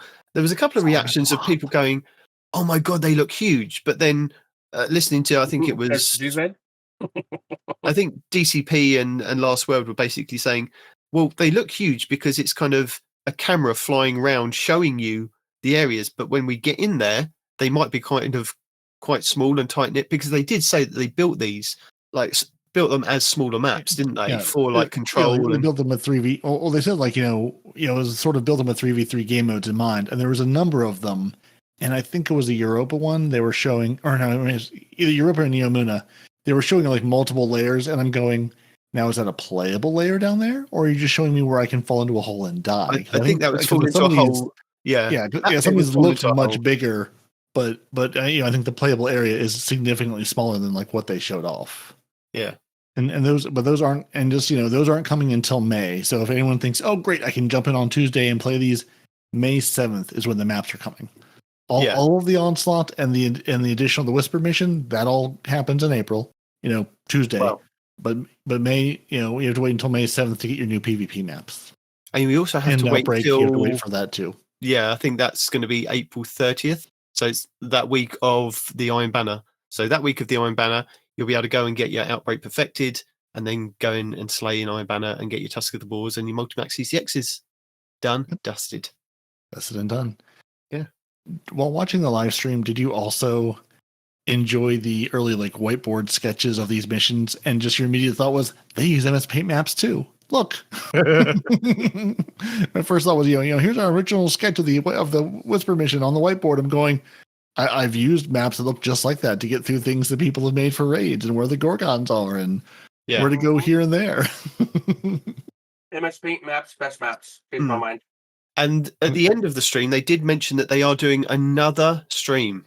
This was kind of not mentioned until now, that they're doing the Final Shape developer gameplay preview. So that's going to be on April 9th at 9:30 a.m. PT. And I'm guessing because Into the Light's coming, all the servers are going to be down. We'll have to just watch that. So they needed to keep Nitedemon out of the game a little longer on Tuesday so he could make his videos. He had to sit and watch the live stream. And they are offering another emblem. This time they learned their lesson. You just have to watch for 15 minutes. 15 minutes of watch time will give you the new emblem, the Tigris Feti. Yeah. It's a kitty cat with pointed ears. It's black and white. So while you're going to get your super black shader, maybe that pairs with it nicely. I don't know. What Respawn, what do hunters who hate color use for emblems? Is there one without any color on it to go with that? I stick with dragons normally, but yeah, no, there's a bunch of dark shaders. There's still some of the old Dead Orbit ones that you can use. No. So not the kitty cat. Emblems, not shaders, emblems. Well, there we go. So new emblem, and presumably you've gotten those Whole Deer and Echo Diamond emblems from the last 2 streams, because they did say watching this new one on Tuesday will not count toward that progress. So you either got those or you didn't. You redeemed them or you didn't. Yeah. Lots Done. of yes. Dusted. Lots of yes. Stop dusting things. Okay. But they're dusty. Yeah. We can't have that. Everything needs to be clean and shiny for the final shape. Cade doesn't like a mess. He does not. So, moving into this week at Bungie for the 4th of April, 2024, we have a recap of the developer live stream, which we've just recapped for you, so you don't need us to recap their recap of recapping what they've recapped. Good. Done. And now you've recapped it. Great. And we've already told you the Final Shape developer gameplay preview is coming on April 9th. Yep, done that. Mm-hmm. Strike that one out. Another strike is the PvP strike team update, which we're going to have to tell you about. Weapon balancing, there's an update to that. Reduction of the cost of strand fragments. So if your 2nd and 3rd characters have still not unlocked everything on strand, good news for you. Can't make me. We can. No, we can't make him. We can incentivize him, but we can't make him. We can tell you some more about the New Light tutorial skip and New Light kit, and New Light experience wallpapers. Perfect. Yeah, something to fill the TWAB up with.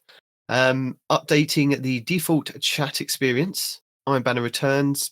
Bit late for that. You should have told us about that last week because it was returning last week, and I tell you about this every blooming time. Oh my word! Onslaught Legend challenges and player support from Peroty. Art movies of the week from Respawn. Beautiful. Done. Dusted. Recapped the recap. Beautifully recapped. Well done, sir. Something we didn't talk about was they did announce at the end of their live stream the Pantheon, which is their PvE challenge. And it's going to be a raid balance gauntlet mode. It's going to come out on April 30th. And now you know what we know. And knowing is half the battle. That it will feature a number of Tannixes. My hope is at least 3. No, it won't. No. 3 Tannixes minimum was my hope. No more Tannix. Everybody but Tannix. But they did say that you'll be able to earn adept weapons. You'll be able to earn exotics and like infusion material, I guess, as well. But I think this Pantheon thing is going to be as hard as it is to do a raid or a master raid. If they're offering adept raid weapons for doing these kind of activities, yes, you're still going to kind of have to work as a team to get these. But I feel that this is going to be very difficult, and it's one of those things it's going to match doing kind of Nightfalls and Grandmasters and solo Lost Sectors on Master and things like that. So there is going to be some kind of challenge to it if they're offering adept weapons, because the community is going to kick up a fuss if you can kind of get them from there, and they will just it will be easy to kind of do. So hopefully there's going to be some kind of risk and reward to the Pantheon that's coming. And Bungie, please, picture me taking the video full screen, looking deeply into your eyes, Bungie. Give me some degree of matchmaking on this. Don't make me go out and find a team of 6 people to play this activity. I don't care if it's good matchmaking or bad matchmaking. I've played 2 matches of Iron Banner this week where my team was solo and you put us against 4 stacks on the other side. So you can't tell me you care about matchmaking that much. I played the Menagerie. The Menagerie was great. Let me get 5 randos together and let's go in and do this challenge. I understand I could come in with a team. I could build a team and do that. Great. Give me a way to go in with less than 6 people and still play this activity. That is my hope for it, is there is some degree of matchmaking that doesn't involve fire team finding or putting a team together or relying on randos to agree to do this. This is the reason why we've had Fire Team Finder pushed ahead of time now. And but Fire Team is toxic. Well, no, it's not toxic. See, this is my concern. This is my concern. Like, I don't want to go in. I'm not looking for the tryhards. I'm not looking to one phase. I'm not looking to do this flawlessly. I'm not esoteric. I am 40-year-old man playing video games. I just want to go in and play the activity. I want to learn the activity. I want to get better in the activity. You know how you do it? Do that? By getting to play the activity. And if I have to go fire team find or get a group together to do it, I'm not going to go do it. It's a barrier to entry that I'm not going to waste the time to go do. So I am not optimistic this will be a thing. Again, like we have so few details. It's basically, it's coming. You'll have this. It drops into the month. I'm just hoping there is some degree of, give me a match-made version. Give me a match-made version where I don't get adepts. Fine. Great. Let me go play the activity and learn it. Let me go get something out of it, even if it's just the enjoyment of doing it. Now I'll get off my soapbox, switch the video back to the gameplay. No, it is toxic, and I'll tell you why. I can't tell you how many people come in there. It's not toxic. No, let me finish. So many people will come in there.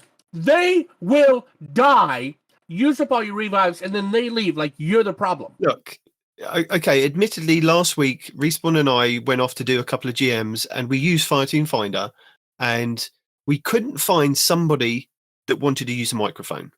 But they showed at the opening of doing like the Grandmaster that they knew what they were doing.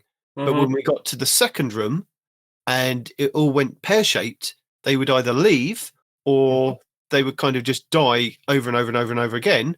And then they'd get upset the fact that we'd have to keep rezzing them and then they would go away. And it's like, it was back to back to back, wasn't it? Of many Fireteam things. Yeah. And I think the thing is that when you use Fireteam Finder, be prepared to talk, because you need to talk to explain and talk to people that maybe if something's going wrong, you can say, hey, just come back here. We're doing something and we'll sort it out and X, Y, and Z. But yeah, that I could see you're kind of frustrated with the Fireteam Finder because it was random people that didn't want to kind of talk. We kept sending them messages saying microphone.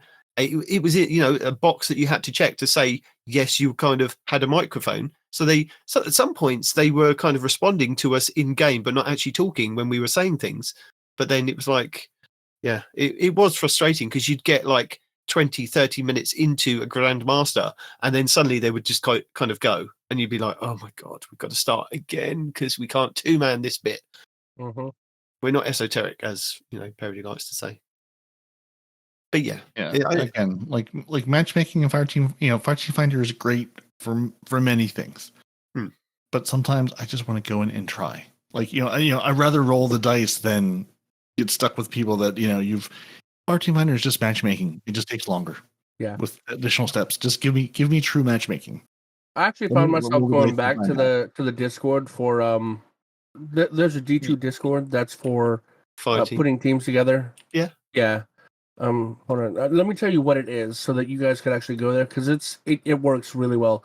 If you put Destiny 2 LFG. Destiny 2 LFG. Yeah. Put a link in the show notes and I will link it so people can find it. Okay. And then they know how to find you. Okay. So can I even create an invite for this? It's not my server. I have no idea. So, going over the TWAB this week, Bungie said that they announced the reprised versions of the two classic exotic missions, the Whisper and 0 Hour, and these reprised versions will retain some of the familiar elements of the classic missions, but you'll also find updates to puzzles, encounters, rewards, and triumphs, as well as new secrets to discover on a legend difficulty. So the new secrets won't be in the normal version, but they're in the legend difficulty. And the Whisper mission, which is coming first, is also going to be alongside, I think it was Presage this week, that they kind of announced in the flash screen on Destiny this week, saying that you're going to have access to the Whisper as well as Presage. So the rotations for Presage, Vox Obscura, and the other one that I'm forgetting are all still going to be there. And they're going to be, I think Whisper and 0 Hour are going to be their own separate kind of rotation. Maybe they'll put Whisper in for quite a few weeks, then put in 0 Hour, or they may just be there constantly, and you never know. But so first of all, we're getting the Whisper, and apparently Eris Morn wants to pick our brain. So at some point, we're going to have to go and visit Eris Morn and pick up a kind of quest to go and do the mission. And which Eris Morn are we going to come across? Yeah, you've got to locate the right Eris Morn. Now, we're not sure whether this is going to be in the Helm or it's going to actually be on the moon. It's probably just go to the moon and pick it up. It's because that is her kind of default place. And apparently Ada 1 has a mission for us for 0 Hour. And again, that's not coming until May. So, yeah. Third Eris Morn. 10x Eris Morn.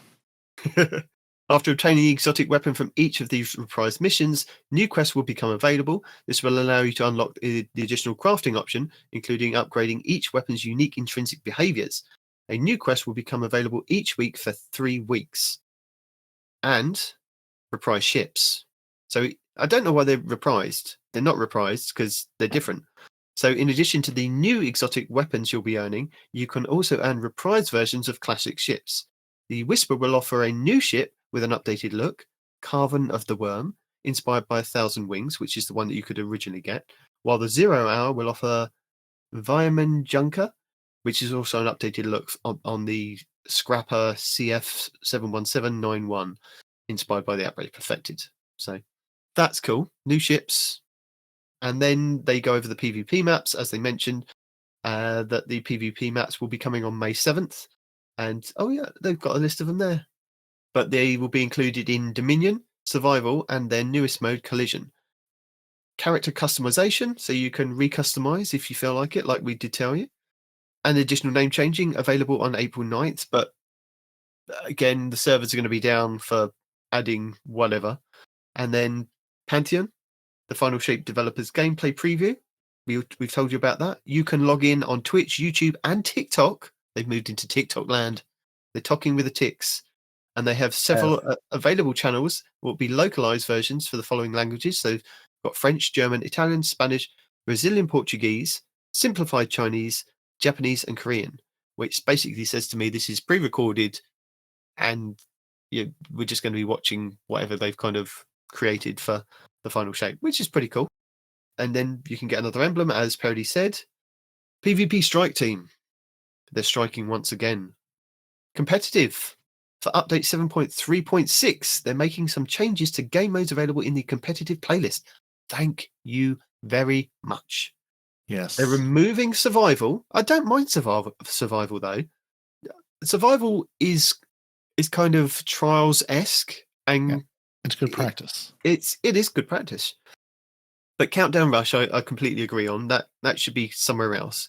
And they're replacing them with 3v3 Clash and Collision. Which reminds me, I must get into Collision at some point and play it so I know how it's playing. Sorry? What's Collision? Well, Collision is the new 3v3 King of the Hill game mode that they brought in Crucible Labs. It's a single, larger zone that will rotate between 5 points on the map on a timer. Capturing control of the rotating zone will earn a team points. This mode, they did say they also tested this with the special ammo crates. Yes. D1 style. But I believe they said they are not going to launch it in, for it says for Clash, they'll be swapping the ammo meter system for the ammo crate system. Collision was tested in labs with the ammo crate system and was designed with it in mind. But they've been testing, they've been testing Clash with crates for some time. So they don't say whether we're getting the ammo crate system in Collision or not. No. They were like, we're like, for Clash, we've been doing this, and we're going to give you ammo crates, like D1 style. For Collision, we tested in labs, and we're not going to tell you what it's like they got to the end of the sentence, and then they kind of just went, oh, squirrel. Oh, yeah, let's continue over here. Yeah. So you're either going to have D1 style special ammo crate, which if you didn't play D1, you know how there's a heavy ammo crate that drops. You're going to have green ones, like they showed off on the live stream, like they had in D1, or it'll have the special ammo meter system that we have in competitive now. And Iron Banner? And Iron Banner, yeah. I haven't been running any specials, so I wasn't paying attention. It's going to be one of those two in Collision.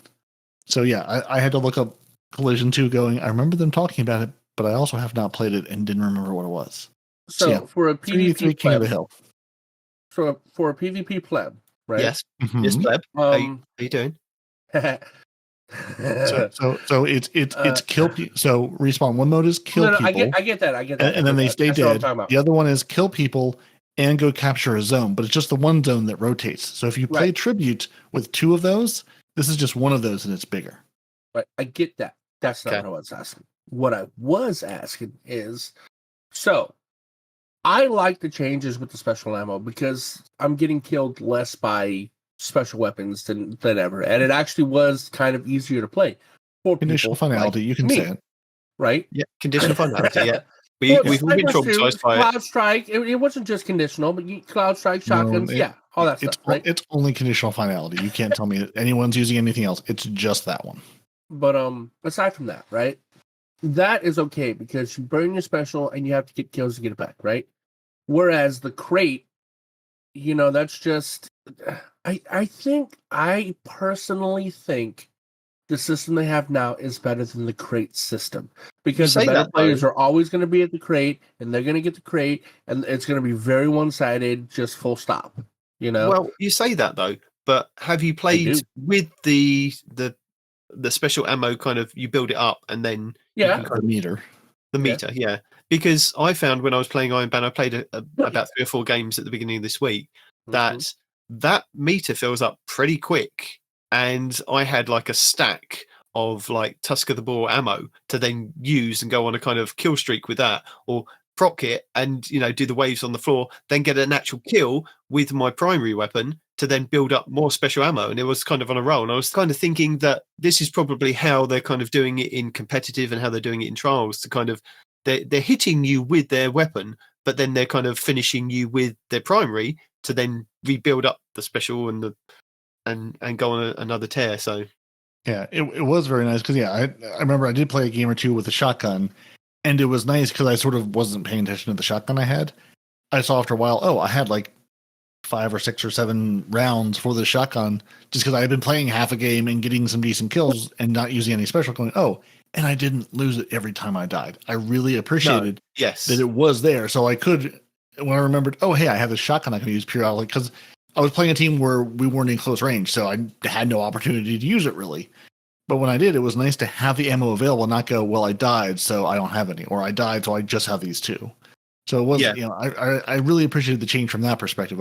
I was able to keep what I had earned, even though it wasn't because I was doing well or, wiping the map with people. I just earned it over time by getting kills and building it up and, playing the objectives. I think, again, that's the problem, isn't it? Trying to get that balance between the very good players and just kind of the average players that just really do like having just their special ammo and like you said, having it there just in case.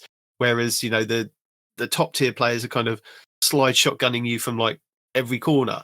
And it's like, it's a very hard balance to try and get what they kind of want out of like PvP at the moment. So apparently they've heard the feedback in trials with the special ammo economy. While it's improved, it doesn't feel quite right just yet. So for the first 2 weeks of update 7.3.6, which I'm guessing is the one that's coming on the 9th, they're going to change. They're going to change how the special ammo is kind of in the game for trials anyway. So for the first week, they'll be running what we refer to as the unrestricted special ammo crate system, where all 4 crates spawn every round, 1 by each team's initial spawn and 2 neutral locations. And players who have special ammo will drop it on death when they are killed. We will use this to draw a baseline for the upper limit of special ammo in trials environment. The second week, where they'll be moving to a restricted version of the ammo crates, where only 2 crates spawn each round, the ones each by initial team spawn. While players will still lose special ammo on death, they will not drop special ammo bricks. So you'll lose it, but you won't drop it. I'm not sure about that. This variant will end up with the special ammo availability being between the current ammo meter system values and the previous respawn values. So during these first 2 weeks, we will gather the substantial amount of data and feedback on how both amounts feel and play. So to inform future testing of the special ammo crate system for trials, just give them their feedback. So if you like it, you like it, and let them know. And if you don't, you don't. After that, they're planning to return the current version of the ammo meter system in the 3rd week of trials until they can kind of tune it even further. But what I'm happy about is the not swap improvements that they're going to be doing in competitive and trials for the first 2 weeks while they run the ammo crate system. So what people were doing is using up their special ammo and then putting on 2 primaries to then generate more special and then swapping back onto the special. They're going to stop doing that. Well, they're going to stop people. They're going to stop people from kind of doing that because the same way as that, if you swap out your exotic pieces or exotic armor pieces, it drains your kind of energy for your like grenade, melee, and your whatever the other thing is. Your abilities. Just say it. Your abilities. Yeah. Those things. All of your abilities. It's going to do the same thing. So it's going to be a risk reward kind of thing. So if you want your special, then you're going to lose all your abilities. So you can apparently they've clarified you can swap between weapons of the same ammo type without any penalty. So if you've got conditional finality in your kinetic slot, you can swap it to Eye of Soul or any other special ammo weapon in that slot without losing the energy. However, if you swap to an Immortal or any other primary enemy weapon in that slot, not swap will trigger and drain your ability energy, similar to how you have with your swapped with part of your subclass or exotic armor pieces. This should prevent the occurrence of players running special weapons and swapping to primary weapons immediately after using their ammo, and make the game state a little easier to understand. So that's pretty cool. Yeah, happy about that. Are you happy about their terms and services, though? I mean, I'm happy enough. I guess they've updated it to focus on network manipulation and matchmaking manipulation. And moving forward, if you intentionally manipulate matchmaking to gain an unfair advantage, whether using Smurf accounts or external third-party tools, those are all bannable offenses. This includes attempting to bypass any of the matchmaking systems, including the outlier protection, ranked and fireteam-based matchmaking. And they do define a Smurf account as a account that's been intentionally deranked or sabotaged over a sustained period to present itself as a very low-level player for the sole purpose of manipulating matchmaking, which our detections differentiate from actual players. Players who utilize these accounts moving forward will be subject to bans, restrictions, depending on the severity of the abuse. This will have no effect on players in legitimate fire teams of mixed skill. So, for example, those who are helping others get to the lighthouse or earn adept Trials of Osiris weapons and are playing with clanmates or friends who have very different skills than their own, it will not affect them intentionally, and all initial warnings or bans will be reviewed by the team. So they aren't just going to go in wholesale. They're going to say, hey, the system triggered this. Let's at least look at it. It's not an automatic thing. You mean they're not going to automatically ban YouTubers anymore? Well, I didn't say that, but just if they're doing hanky things, then they're going to get looked at. No. I mean, like the legit YouTubers that were banned mistakenly, that whole thing that was happening. I didn't say they weren't going to do that, and neither did they. No, I remember it, but they're not saying that. No. They're just saying you can still play with people of different skill levels, and it's not going to trigger on that. So, yeah. Now, so does that mean if I bring... And how do they define a purposely low-level account? So if I bring my hunter out that hasn't played in forever, is that... I think it's a skill level, not a character does that level. Count, or because I have played on my account overall, and I am not, Trials God with 100,000 flawlesses, and I'm playing on my secret secondary account that's only 1,500, and ooh, look at me, I'm wiping the floor with people. Which I always wonder about that when I see low-level people in Crucible, that are not using, top tier, high-end sunset weapons, and going, are you an actual newer player, or are you somebody who's very good playing on another account? Because that's what it feels like when they're just, when they're having a normal game. Okay, you're just a newer player who, dipped a toe in here versus, oh, you're wiping the floor with everybody. You are clearly somebody on an alt account. So yeah, Bungie says no. Which is why competitive PvP is not a real thing in Destiny. Stop trying to make it a thing. Yes. It's there for a laugh, period, full stop. And they also have some corrections to patch notes because they did a whoopsie. They've clamped the competitive reward point values to make them less variable and more predictable. The competitive reward system scales the points you gain or lose based on how good the enemy team was compared to your own and how far over or under your expected rank you currently are. However, with values between 5 and 275 possible, the reward amounts often felt random. So they've reduced the variance between 50 and 200, so made them a little less random, which should make fewer games rewards feel questionable and will reduce the magnitude of swings you get between games. And the post-game trials reward weapons will now only grant the weekly weapon. So, for example, if you played on Weekly Summoner Week and that was the adept weapon, all your post-game drops will be summoners, making it easier to farm the thing you're trying to farm. And those were meant to ship in the update coming. And they were so the updates were told, they told us about those in update 735 in those patch notes. However, these updates are actually coming in 736. Sorry, the updates shipped last week. They were meant to come in this. These changes are live now. They were meant to ship with this update on Tuesday. So I don't know why they're telling us that, hey, by the way, they're live now, but yeah. Now that I've mangled that, moving on. At least he acknowledged it. Words are hard. And they're going to get even harder when Respawn tries to explain to us what the Destiny 2 Into the Light weapon balance update is. Oh, biscuits. I'm doing that right now. Okay. Okay. Those are the weapon archetypes. Okay. I'm coming. Okay. Okay. Are we okay? Are we okay? Well, while he's looking for the TWAB and figuring that out, I just want to appreciate the duality of man as I was looking for the collision game notes, and 2 Reddit posts came up in my search back to back. The first one being collision is the best PvP mode in D2. It feels both fresh and like D1. Followed by result number 3. Does Bungie know collision is a horrible game mode? What? It's amazing. Damn. It's terrible. What am I reading at? What am I studying at? I forgot. The weapon archetypes. It's the one with the gun on it. Weapon archetypes. Scroll down to the purple gun. I got it.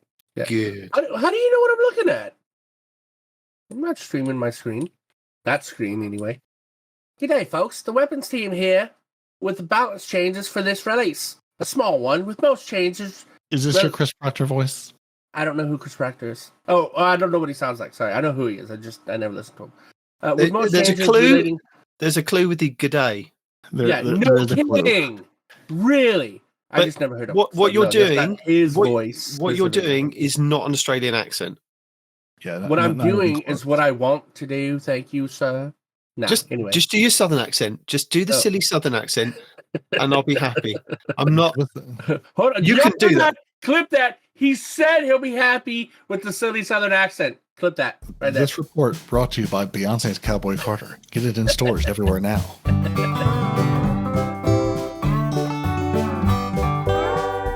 Okay, most changes relating to weapon shipping with Destiny 2 into the light weapon archetypes. Weapon archetypes. These changes are all based on weapon damage except where otherwise noted. And they apply to both PvP and PvE.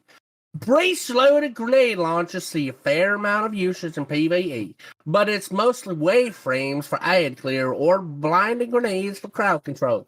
We are cranking up their impact damage for single target utility, and the mountaintop feels as juiced as it deserves. Now, it says as it deserves, which immediately keep the accent. Rage within me, but whatever, moving on. Keep the accent. At the same time, the current radius on disorienting grenades is larger than reasonable for the amounts of ammo these have. So we're reining that in a little. Increase impact damage by 40%. This works at roughly 15% damage buff, though total damage varies depending on the blast radius stat. Reduce disorienting grenade radii, both damage and disorienting, by 15%. Lightweight bows were hurt a little too much by the PvP bow nerf, leaving them just barely viable. This change helps them deal a bit more chunk damage and clean up wounded targets more easily, without exceeding precisions for damage dealt. Increase lightweight bow damage by 6%. Le Monarch and Wishender are not affected by this change. Precision 450 RPM auto rifles were a little too forgiving in a weapon sandbox where the most weapons had become less forgiving, and their effectiveness reflects this. We brought them down just a little by reducing the base damage by 5%. Precision 180 RPM and adaptive 140 RPM hand cannons needed a small tweak to how forgiving they are, particularly with the explosive payload perk on adaptives. The same is true for some pulse rifles and rapid fire scout rifles. Okay, I can't. Chat's on the other side of this massive monitor. I don't even want to know what they're saying right now. But it's getting longer the more I talk. That can't be good. Hand cannons. Precision hand cannons can 2-crit body low resilience guardians again and more easily get a 3 critical hit with damage boost. we have increased base damage by 6%. So everybody out there who already hated hand cannons and the hand cannon meta and thinks hand cannons are the worst thing Destiny's ever brought into the game for PvP, well, Destiny just spit in your face and peed in your Cheerios, let me tell you what. Okay, now adaptive hand cannons have increased range cushion for the 3-tap. And we've offset their damage reduction from explosive payload to allow them to 3-tap Guardians of any resilience within optimal range. Although they did just say from the explosive payload, and if I remember correctly, explosive payload gives infinite range. So the fact that they put optimal range is kind of a bit of an oxymoron, considering how the optimal range is infinite. I don't know. What? Where did Goofy come from? Wow. Anyway, increased body shot damage by 1% and increased critical hit damage by 4%. Now we're going to get into the pulse rifles right here. We got some rapid fire pulse rifles. We have increased the forgiveness and allow 8 critical hits to kill low resilience guardians by increasing the body shot damage by 3.5%. and increasing the critical hit damage by 1%. Lightweight pulse rifles have increased body shot damage by 6% and increased critical hit damage by 3%. And let's not forget the adaptive frames right here, where we have increased body shot damage by 5% and increased critical hit damage by 2%. That is a lot of numbers, and I'm but a lowly southern boy. All right, we got some scout rifles too. We got rapid fire scout rifles that have increased base damage by 2%. We also have shotgun precision damage, which was corrected around the issue that was causing precision shotguns to require 1 extra pellet to kill max resilience guardians. And then we're going to get into the exotic weapons. This is my favorite part, for better or for worse. Here we go. Whisper of the Worm is coming back and will be craftable. Yippy Kiay. So now we want to ensure it's a mana pick for damage. Its DPS is already respectable, so we've increased its reserve ammunition. That is actually big. Wow. You're not allowed to be excited by it. With the accent. You can only be excited in accent. That is actually big. Who y'all? Big Daddy. That's a longhorn I'd turn into beef any day of the week right there, boy. Substantially increased. Damn it. No, you wanted to play the silly game. You play the silly game and do the accent all throughout. Look at here, country boy. You lose us those listeners. They're going down every moment. Listen, I don't care what you thought since 1776, so you stay in your lane. You understand what I'm saying there, bud? Stay over there, partner. Anyway, well, you don't made me lose my spot. Reading's already hard, and I gotta look for it again. Here we go. Okay, there we go. Substantially increasing its sustained damage potential. Increased total ammunition from 18 to 24 before reserve mods are applied. 1,000 voices. That's a lot of voices. All right, that's like more than 10 voices. I don't know if you know that. I'm good with numbers. Anyway, 1,000 voices already delivers massive damage per shot. But you'd run out of ammo so fast, it was hard to justify bringing it in compared to other high damage weapons. However, we have increased the reserves to help with this. Increased total ammunition from 7 to 11 before reserve mods have been applied. That is kind of crazy. Maybe 1,000 voices might be met again one day, man. Here we go, hopefully. I ain't never been able to use it in the meta because by the time I got my 1,000 voices, it was already out of the meta. It was rocket launchers back then, I tell you what. Anyway, so now we're going to go to Quicksilver Storm. That is an amazing weapon. And before I read this, I have no idea what they're going to do to it. Quicksilver Storm has been one of the top PvE primary weapons since it shipped in Season of the Plunder. And the time has come to dial it back a little bit. With these changes, It's slower to build up grenades, and the grenades will reduce damage. What the But given that previously one magazine would give you 3 grenades, and each grenade hit like a heavy grenade launcher, it's still a very strong option. Increase shots to trigger rockets by 50%, and reduce grenade area of effect damage versus combatants by 37.5%. That is a big nerf. Oh, daddy. What is that? 37.5%. Woo! That's a horse of a different color right there, man. Tell you what. Last word. Increase base damage by 6%. That's all it said. They just made it stronger. Full stop. There you go. Full runner. Inadvertently received the primary ammo sidearm critical damage bonus. We have fixed that issue and increased its base damage to compensate. It now hits 6% harder. And that's all for the weapons. Now we have some perks. And, okay,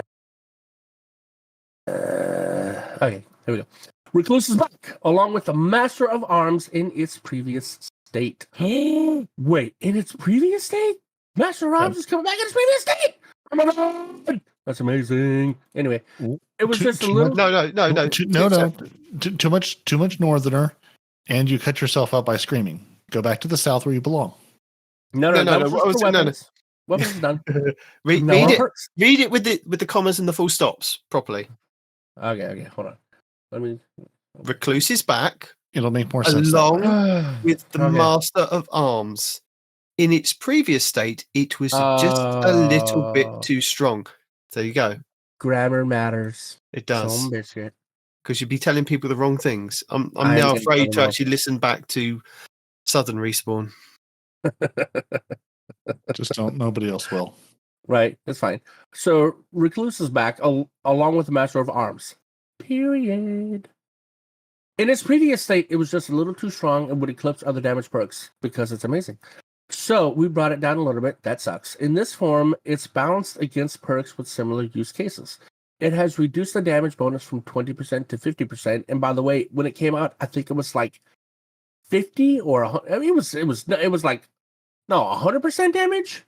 Whatever. It was a huge percentage, and to go from whatever it was down to 15%, a nerf would not be a strong enough word for what they've done to this. It has been castrated. That is ridiculous. No, it hasn't. Shush. That it has. The first version of Magnificent Howl on Luna's Howl was super strong. Shortly after it shipped, it ended up getting redesigned, so it stopped breaking PvP. Now that Luna's Howl is returning, we wanted to bring back the potential to tap Guardians in PvP. But with a little more effort, and here's what the new perk does. The number of precision final blows before reloading affects the total rounds granted with increased range and damage. Precision final blows, while Magnificent Howl is active, extends the effect for additional rounds. So, harder to build up, easier to keep. Well, I don't know about easier to keep. Before it was just like 2 headshots. I don't know, whatever. So it's not that bad to keep, but harder to build up. For micro missile, Anyway, here we go. For micro missile, to make sense on the random roll version of the mountaintop, we have decided to convert it into an intrinsic. That's awesome. Which we could then reuse to make more micro missile frame grenade launchers. Hello. Okay. In the future. We really don't want to return to a mountaintop PvP meta. I do. So this version can no longer be one-hit kill in PvP. That's a sad panda. But the improved impact damage increases its viability in PvE. That's awesome. Giving it a more unique role. It can now be used as a rocket-like jumping tool. We expect some epic movie of the week contenders with this one. Okay. Redesign this perk to be a weapon intrinsic and rebuilt it into do less damage versus players while giving it dramatically more self-physics impulse. I put the wrong emphasis on the wrong syllable. My bad. So, returned to its PvE damage to be competitive with other breech-loaded grenade launchers. That's cool. And granted it slightly increased reload speed. Also cool. Permeability fixed an issue where this perk was causing the slammer sword to get stuck on the strand. 10 minutes time. Listen, Bungie, it wants to be a Strash sword, not a stasis sword. Nothing wants to be stasis. Just give in. Give in. Anyway. So now we have Crucible only changes, guys. The flinch can have a randomized effect on duels. They use this word in almost every on almost every TWAB. Do you know what that word means, Peroty? That's the ghost in the swamp. Oh, I didn't know he was in PvP. Is he like a secret thing you gotta find, like a secret ghost show? I don't know, whatever. So anyway, flinch can have a randomizing effect on duels. I hope he's on my team. So to increase the reward for skilled gunplay, we've reduced flinch on primary weapons across the board. Okay. So apparently he likes primary weapons. Not too sure what's going on there. And reduced flinch taken by all primary weapons by 15%. Sunshot became very unforgiving with the new sandbox changes and needed a buff. And it now has increased precision damage by 11% to address this. So cool. But what made it unforgiving? I'm confused. Anyway, I don't know what made it unforgiving to know if this is good or bad or not. Maybe you Sunshine users can tell me. I have no idea. Wishinder's exit damage was dealing too much damage. Gosh, damn it! Anyway. We lost most of that sentence. That's fine. God damn it, I think was the word is what he said. I said gosh, first of all. Gosh damn it. Anyway. Okay.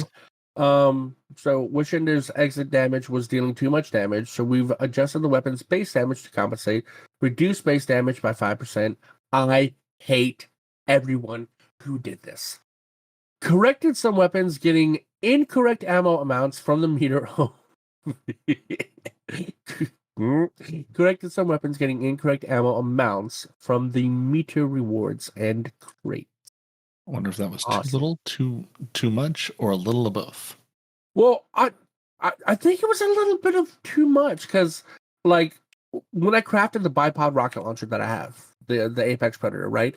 I noticed when I was picking up a brick of heavy, I was getting like 8 or 9 rounds. Oh, is that PvP? Oh, that is PvP only. My bad. Never mind. Disregard. Okay. So, reduced strand fragment cost. You already discussed that. New light tutorial and skip new light kit.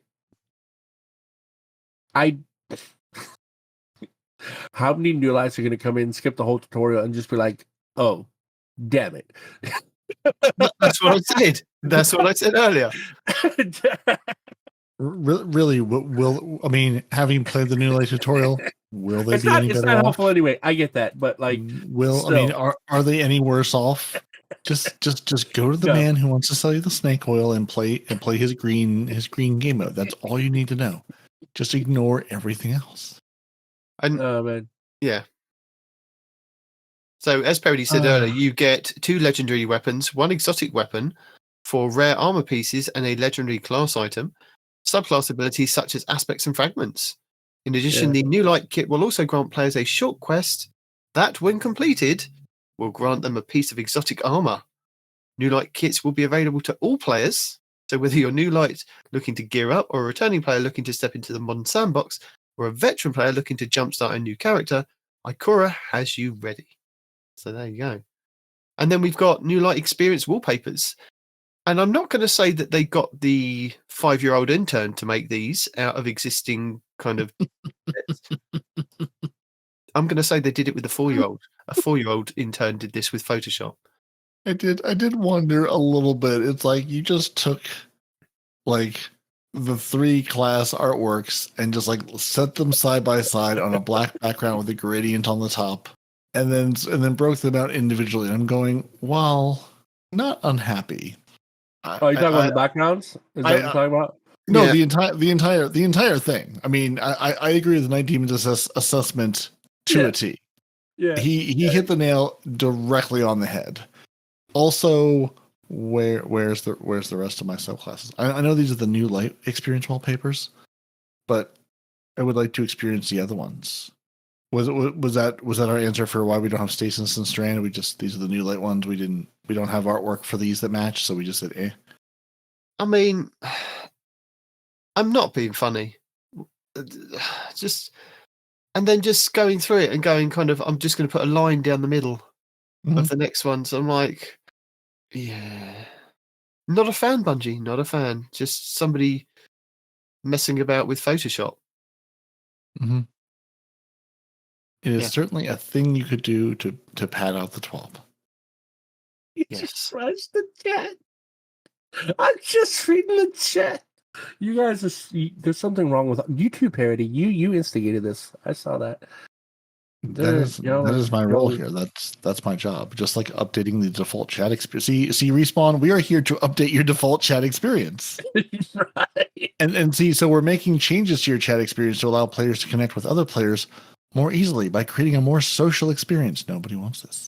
On April 9th, they'll be updating chat to auto-join chat channels by default. No. When you log in, you'll immediately see other players chatting in-game, can jump right into the conversation. Players will also default to auto-join voice chat when in a Fireteam or Fireteam lobby. Voice chat for local and team channels will still be off by default. Bungie, I don't want to hear the guy eating chips with loud music blasting behind him every time I jump into a strike. I don't want this. You do? No, I don't. I really don't. I don't want to be automatically put into chat channels, especially not voice. Text, fine. You PC players can text me all you like from your keyboards, and I will go, this is a pain on the console. I'm not going to respond to you. No. They're also going to update the text chat filtering rules, looking to monitoring and audit performance, hopefully not breaking game chat entirely. Some players may see chat off by default after the update, for those of you who turned it off. And also, this is intentional for the younger players who will, so this is part of why we needed to update all of our birthdays. So if you're a younger player, they're going to keep it off so you don't get, harassed by older players. By default, you'll have to turn that setting on. Then you can get screamed at by default. So there you go. And if you likewise are horrified by this change, you can go to the settings and turn it off and never talk to those people again. And again, they can still text you and you'll go, yeah, I'm on a controller. I'm not going to type things back to you. Not happening. And Peroty? Nitedemon. Respawn? Yeah, Nitedemon. Iron Banner's back. I noticed. Yeah. Well, in the TWAB, they're telling us it's back. Oh. So are you happy they're telling us it's back? And equally unhappy they're not mentioning it'll be back on the 30th of the month as well? I am. There's happy and sad all in that sentence. Yeah, so it's back now, and we'll be back again later. And I did see or hear people getting a bit upset about the Tusk of the Boar. It has to drop in-game, or you have to get it from an engram to get it unlocked to start off with. But some people were saying, I've got to kind of play through and kind of rank up to get it on kind of the next reward track for Shaxx. But what you've got to think about is this is a mid-season refresh. So normally when we have Iron Banner come around and they have new weapons at the start of the season, they are on the reward track. So yes, maybe if you've just ranked up the last Iron Banner, you have to go through a whole new track to see if it's on the next track. But you can randomly get it in-game and through engrams. So this isn't how it normally should work. It should be... The thing that makes me upset is, hold on, while you're on this, before I forget, I'm so sorry. But this has happened the last couple of Iron Banners that I participated in, is that, stop giving me non-Iron Banner stuff. You're just you're diluting the loot pool, and it makes it so much harder to get the one thing that you're looking for. The people that are looking for the Multimach, or people that are looking for the grenade launcher. You know how many non-Iron Banner armors I got? How many non-Iron Banner weapons I got? Shotguns. How many retro futurist shotguns have you deleted? I am going to put Edge Transit in the corner because I have received approximately a bushel of retro futurist shotguns after every Iron Banner match. Yeah. I don't know who decided that I needed this shotgun that I'm going to delete without looking at it every single time, but every single match, retro futurist shotgun drops. It's ridiculous, man. How have not more people complained about this? You're always talking about, we've listened to the community, and you come up with some random crap I've never heard anybody ask. But yet, this one thing that I know I'm not alone when it comes to this. Nobody's mentioned it to me, but I know a lot of you must feel the same way. Why am I getting non-Iron Banner weapons in an Iron Banner game, right? I can get Crucible weapons anytime I want to by going into Crucible, should I decide to do so. I mean, why am I getting non trial because, stuff when I'm playing trials? I'm because you don't play mode to get that stuff. It's because you don't play the regular Crucible. They know inherently because you don't play Crucible, they'll go, "Oh, he's playing this version of Crucible. We'll give him the stuff in that mode." Yeah, it's not just me though. I know this happens to everybody. You know, I'm joking. So, yes, yeah. I think maybe the idea is that you play the game mode and you get armor to drop, and with the armor dropping, you get chance. No, but this is how futurist shotguns. That's all you. No. I'm saying in future, what I'd like to see is that you get armor to drop at the end of the match rather than these kinds of retrofuturists and other weapons that you don't really care about. You get armor to drop, and it has chances of being a high stat armor piece or a low stat. You know, it's just the randomness of Destiny with the armor that we can kind of get.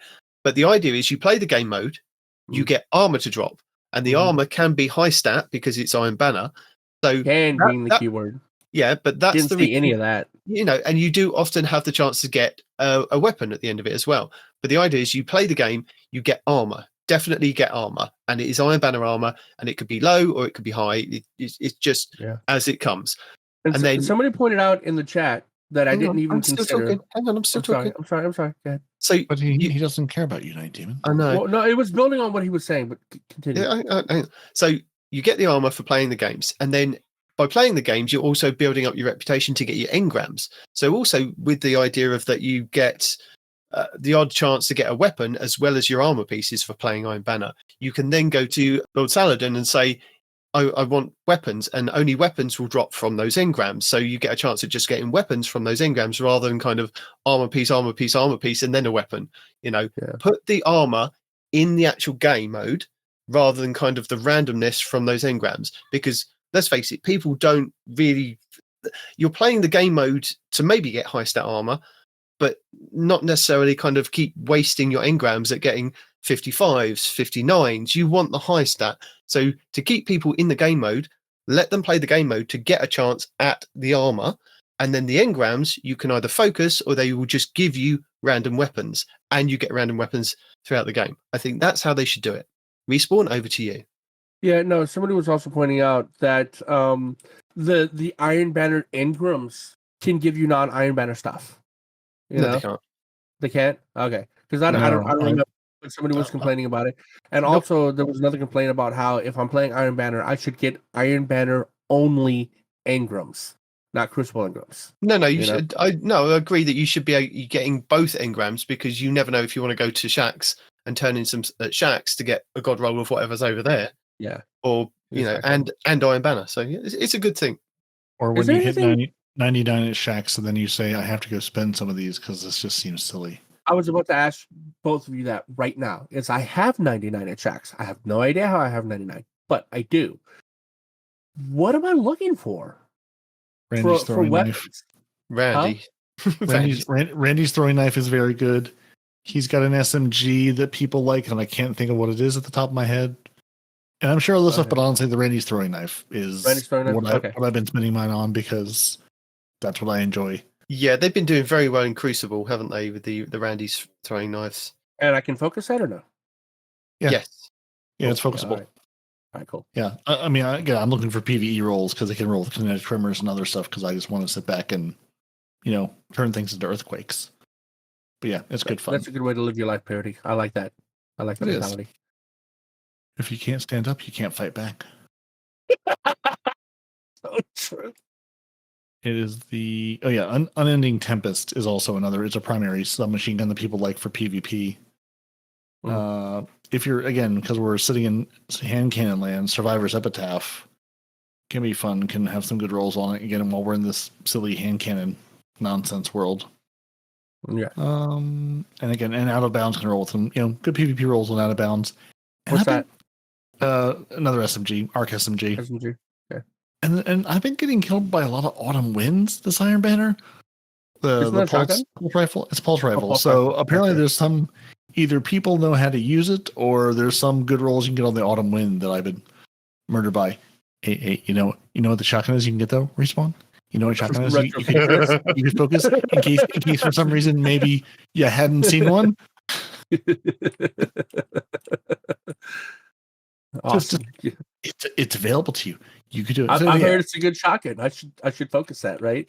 You should. That's the consensus. You absolutely should. And I mean, if for some reason, there are like 3 legacy armor sets. So if you were trying to, finish out an armor set of some sort, there are 3 of them you could focus. Again, with your 99 engrams, going, hey, at least let me unlock this if I want to make myself pretty in some way. So Lord Shaxx has the Survivor's Epitaph hand cannon, which is 180 RPM hand cannon. He has the Sorrow's Verse, which is a 600 RPM auto rifle. He has the Crisis Inverted, which is 140 RPM hand cannon. The Riptide, which is a fusion rifle that does Strasis, I think it is. Yeah. Yeah. I'm pretty sure one that can roll with Headstone that people like and turn you into headstones, and then you're set. The Out of Bounds submachine gun is also available. The Blowout rocket launcher. The Autumn Wind pulse rifle, which is 540 RPM. Randy's throwing knife, as we said, which is a 260 RPM. Unending Tempest, which is a 600 RPM submachine gun. Retrofuturist, because you want a retrofuturist no matter when you kind of want it. And then you can have the legacy gear is the Steel Syllabus Z14 sword. You can have the Wishbringer's shotgun, which is 140 RPM. You have the Last Perdition pulse rifle, which is pretty good, 390 RPM. You have the Stars in Shadow, which is a 340 RPM pulse rifle. You have the Keening, which is the sidearm, 300 RPM.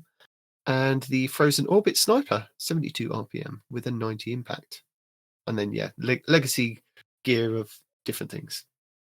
And now you know. And knowing is half the battle. Yeah. It is. Can we have is it going to be copyrighted? G.I. Joe should be fair use, right? So can we just have like a thing that goes G.I. Joe every time Peroty goes, the more you know? Please? No. Because I'm pretty sure they'll be sad about that and that'll get obnoxious and that's silly. They'll tell us off. I also continue to believe you have no idea how copyright works, and that's okay. Well, it should be fair use after X number of years, I thought, unless you're Disney, in which case it's indefinite. I know this is useless kind of telling you guys, but if you're here live in the chat, watching and listening to Respawn, God bless you. Onslaught Legend Challenge. So with the release of Destiny 2 Into the Light on April 9th comes the PvE wave-based defense activity Onslaught. And to celebrate this release, they're looking forward to Guardians who are among the first to conquer the mode on its highest difficulty. So, if you can conquer it, 50 waves on the highest difficulty, the first 3 fire teams will get a 7-inch Shaxx mini replica helmet per fire team, per member, 3 per teams total. Pretty cool. So, do I take Tuesday off of work, or do I believe the game won't be online until Wednesday, and then I take Wednesday off of work? Oh man, I'd love to take Tuesday. Tuesday's my first day on this next project. I just can't take it off. That's the real question: is how much game will there be on Tuesday, and how much game will there be on Wednesday? Do you, or do you just say both? You say, listen, I'm going to see the eclipse on the 8th, taking off the 9th and the 10th, just because. Squirrel! Taking off the 9th and 10th because apparently the eclipse is going to be world ending. Some of the nonsense I've seen about that is off the chain, man. Welcome the end times, Respawn. Just embrace the apocalypse. Remember, drive toward the blast. Don't wait for the fallout. But the thing is, Peroty, I'm sure you know, like last year, this year, and next year is going to be the highest volume of solar flares in the sun's cycle, right? And if a solar flare hits Earth, we're back to the Stone Age. Nor care about it. Hang on a second. Why? Toward the blast, not away from it. They will announce the winners in next week's TWAB, and we'll reach out to the winners shortly after that on Bungie.net. Nitedemon, I've got some very bad news for you. Go on. The challenge is available to players. Guess where? In the UK. In Europe. In the U. It's one drop down more. When you get to the countries list, you have to keep going down, not quite to the Virgin Islands, but to the United States and Canada only. So sorry, Nitedemon, sorry Noble, sorry Andy, sorry everybody. You have to be in America land or Northern America land. Why? Because time zones? Because they don't want to ship Shaxx masks overseas? Because Shaxx hates the European Union and the UK? Why? Like of all the silly, ridiculous, like this isn't You're not shipping out like raid jackets to people worldwide. You're not doing. This isn't a 24-hour challenge. Of all the silly things to go, this is US and Canada only. Why? Is Shaxx's horn considered a war crime? Can we not import it into Europe? Like I don't understand. No, fine, Bungie. I don't care. I'm going to go and buy one. $49.99. Oh no, you're going to punish them by buying something from them. How no, dare I'm not buying you? it from them. I'm going to buy it from a third party, so they don't even get the funds. I see. Yeah, which is the other point also, people made. I got a spare room. Look, why is a reward a thing that? Hey, Demon, I got some free miles for airfare. I got a spare bedroom. You can come to America. So if the three of us, so if the three of us complete this challenge, does that mean Respawn and I get a horn and Nitedemon gets a hearty thank you? I probably won't even get a thank you. Or are we just disqualified because we had somebody that was not of American land and Northern American land persuasion? American land, I love it. And also, why not Southern America land? Why just US and Canada? Is Mexico that far away? And Central America that far away? Maybe it's a language barrier. Can we only go north? Can we not go south, east, or west? It's just you go till you hit water or Texas and say, "Oh no, we're not messing with Texas. We're not going to do that." Like Bungie, silliness and ridiculousness. Why? This is very silly. So good job, everyone. You can go play and get your things in game, but you will not be getting a Shaxx head. No. Oh dear. Well, you might as well give me some more bad news. Give us a player support report then. Well, Respawn's about to howl at Luna. I don't know what he's going to howl about, but he's howling about something. She's not here right now. Listen, there's going to be Destiny 2, and we're going to have access to some features. And so last month, Luna howling. Got him. So last month, they made you put your birth date into the thing, and they got a whole article about it. Some players were unable to do things like access certain features and functionality based on their age or region, or purchase silver, or do some text chatting. So players who need to correct their information can submit a help desk ticket for the team to review. So if you were silly and decided you wanted to be, born yesterday, and now the game says you're not of a legal age to do things, it's going to limit you based on that. So don't do that. Send them a ticket and they can fix it for you. You silly people. Now, gilding your Guardian Games title champ does not alter the gilded counter, because you're silly and you should be a Dredgen instead. So it's punishing you by saying you did the things and we're not going to make the number go up. Now, somebody pointed that out in a GM parody, how I have a gilded Dredgen. Like, oh, we have a Dredgen! Somebody likes Gambit. And I was like, like is a strong word. Sir, a gilded title, you know nothing. No, it's been gilded quite a few times, but the fact that I was wearing that, I was like, not enough a strong word, dude. No, clearly not. No, you are definitely the king of Gambit. I bow my head to you, Peroty. But yes. I am but a disciple. Season of the Wish version to the Dreaming City weapons, those are not dropping with the burnished or blue shift dream shaders. Still, they refuse to. They will not drop with those shaders on them. The Last Right Scout Rifle still uses the same visual appearance as the Prophet Scout Rifle. Still, it's the same thing. Yeah, just it copied and pasted it itself. Wasn't supposed to, but it decided it wanted to. And that's all the issues they want to tell us about. They got a whole article of loads of other issues if you're interested, but those are the only ones that they're gonna deem important enough to tell us about today. So, kind of a live update. Remember how I said earlier I was going to be testing that bow build that he had, the Mactus. Yep. I just solo. Well, I've been solo flawlessing today's Master Lost section just easily while talking to you guys on the stream. 0. Wow, effort. there's lost sections now. Lost sectors. Damn it! Legendary lost sectors. Can I use the deconstruction perk on that? You have to be a hunter there, bud. Use the deconstruction perk. Okay. Yeah. No. To do the build that I was referring to. So. Yeah. And I don't need to. It's okay. Yeah. So there's some art of the week, which we get There's a cheeky Sabbath soon. There is. Mm-hmm. That crown still disturbs me. I don't know where her head starts and the crown stops, kind of thing. It's best not to think about it. It's part of her head. That's bone, dude. That's not a crown. That's part of her. Is it? And I'm not sure who gave the cat a mountaintop, but I'm not sure it was their best decision. I want to know how they got the mountaintop before everybody else. For real? It's a sunset one, obviously. Well, it shouldn't be doing that jumping stuff. That's the new one. Well, no, I mean, it's a cat with a mountaintop. It's sunset, and that cat clearly doesn't know how to use it. No. The jumping was brought to you by the cat, not the mountaintop. Oh, okay. Okay. You've met cats. Clarification needed. Yeah, gotcha. Yeah, and that's the end of our blog post. Yay! And, we made the cats. So on Tuesday, we're gonna have a final shape live stream just to keep Nitedemon out of the game a little longer. So that's at 7:30. So it's 30 minutes after these last 3 live streams the Respawn hasn't watched. So the start time is 30 minutes later than that in your time zone accordingly. And you have to watch 15 minutes of that live stream to get a different emblem. You cannot earn the last 2 emblems. Those are over now. Those last 3 live streams, those happened. Those are over. Yep. We're also going to get our 6 brave weapons. And then we're going to get 2 more weapons every week, through the month of April till we get all of our weapons. We're going to get the Onslaught PvE game mode that launches. Yeah. We're going to get the Whisper mission with the ship remodel and your crafted Whisper. That will be available.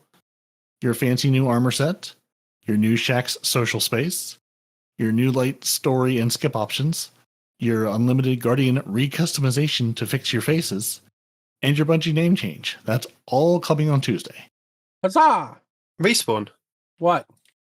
Would you like to know how to play Onslaught? Yeah, I guess it would be handy. Well, it just so happens that we have a video out on our YouTube channel explaining how Onslaught works. How do we know how Onslaught works? Because we were paying attention to the live stream. So why don't we just point them towards the video instead of something that we've whatever? Okay, cool. Watch our video. Give us more numbers. It's Onslaught explained. Yeah, it is. So I just fire the weapon and the weapon fires faster, right? That's how Onslaught works? You gotta kill with the weapon first, there, bud. No. I didn't say I'd explain how to play Destiny. I've just explained how Onslaught works. Yeah, no, you have to kill something and then the weapon fires faster. Different Onslaught. Got it. Yeah, different Onslaught. I thought it was coming out with a different name. I thought. It's not. It's Onslaught. So no, he's thinking the perks now. Mm-hmm. No. I thought the mode Onslaught was going to come out with a different name because of the perk called Onslaught. No. Reusing things is typical. Yeah, fair enough. Yeah. Now, what you're not going to have on Tuesday is Pantheon, because that comes out the 30th of April. So that's your Raid Balls Gauntlet mode, so don't look for that on Tuesday. Similarly, you're going to have to turn some lights on because you're not going to be super black. The D1 shader also comes out the 30th. And by that point, you'll have all 12 brave weapons available. Again, you get 6 on Tuesday, 6 more each week until 2 more. 6 on Tuesday, 2 more each week until you'll have all 12 available by April 30th. So by the time Pantheon's around, you will have possibly all 12 brave weapons. You can hide in the corner and cower. Exactly. In your super black shader from all of the raid bosses trying to kill you. Yeah. Now they just say, so in May, I don't know if they've given an exact date yet for when 0 hour comes, but it's, sometime in May 1st, May 2nd, probably some Tuesday. That's when, the 0 hour and our Outbreak Perfected craftable drop with your ship remodel. And then the 7th of May is when our 3 new PvP maps come out. So that's May 7th. And then that's it until June. Then June 4th, we get the final shape. So that's what's coming out, when it's coming out. And how it's coming out. Yeah, and maybe we'll even have a little link in the show notes to the Reddit article that gave us a pretty picture you could look at. To remember, so Respawn can put up on his refrigerator to see and say, hey, why isn't my super black shader out yet? Just point him to the picture and say, not to the 30th, bud. Not to the 30th. That still doesn't explain why I don't have it yet. Why it's not already in the game, That just tells me I have to wait for it. It doesn't tell me why I don't have it yet. It does, because you have to wait for it, because it doesn't exist. Can't have a thing that doesn't exist. It exists. Just like you can't threaten Zep Orbit with a good time. Mm-mm. It can't be done. Nope. The Outer Dance Troupe, you know who dances? T-Rex King, Scarlet Cam, Mellow Mally, Deditina M64, Renard Calant. They are phenomenal dancers. And you know who phenomenal grenade throwers are? Who Shaxx rains his love and appreciation on? Carter 2782, Golden God 1562, Noble. Basically Salt. Salt. Yeah. You know it. Fire Squad 1688, and Coderson 105. They love grenades, and Shaxx loves them. And now I believe we have had a trade here we'll get to in a moment. Because Deacon, her day one raid team of Gravy Jeff, PP Pipe, and Dimwee. Now I do believe we have traded Noble from Team Britain to Team Germany for Dimwee. I believe that trade has been made in the chat I was watching. I'm not sure if Dimwee's aware of this yet. But Noble, I think, is now German. Dimwee, I think, is now British. I don't know how that works out. I don't know if you have to move, kiss your wives goodbye. I don't know the details, but it appears that has happened while we've been recording. No, I think it's there is a program that we have in the UK called Wife Swap, and you swap it. Really not. No, but it's that explains so much. The husbands go to a different wife's house, and they swap over, and they learn. That's what happens. Yeah, generally they learn what it's like to live a different life. So maybe the woman goes out to work, and the husband has to do all the housework, or in the other house, the housewife is the housewife, and this guy. So it kind of they come back together at the end, and either it's really explosive and they hate each other, or they kind of go, oh, you know what? I really appreciate what you do in the house now. So yeah, that was never mind. Mm-hmm. Yeah, no, that's what you meant by wife swap. Mm-hmm. Yeah, sure. Yeah, mm-hmm. Yeah. Anyway, brought to you by Channel 4. Yeah. See. All right. Well, I think we've come to the end. I don't think there's anything more we can do now that we've turned people off, confused them, and gone, and they're asking themselves why. Why? Yeah. Why? Yeah. And I think if we can with the southern accent, let's just put it down to that. Yeah, that's perfect. So thank you to our lovely patrons. If you'd like to join them, patreon.com/TTH. I'm not saying you might get traded countries. I'm just saying it's always a possibility. But I am saying thank you for joining us. Your Titans are Peroty and Nitedemon. Your hunter is no one responds in real life from the deepest of South.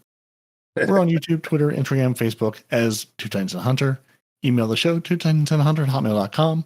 Find the show wherever you get your podcasts, and I truly mean that. Everywhere you look, might be under a rock in a park. You never know. A bird might just drop a little cassette tape, a nice little single in your lap. There's the podcast. You should follow us on YouTube for every new episode, weekly update video, and all the live streams, and all of the things that Nitedemon makes for you, lovingly. Read you all the things that happen, all the things that are in Eververse, what Ada 1 has for you, how to play Onslaught. Either listen to it to learn knowledge about the game, or just make a playlist to put on at night to fall asleep to and just listen to that soothing British voice, rolling his R's, putting you to bed every night. If you're looking for more of that, or more of this, or more of us, or just going, hey, didn't you see that cool thing that I said would be the show notes? twotitansandahunter.com. All the show notes, all the links to all the places.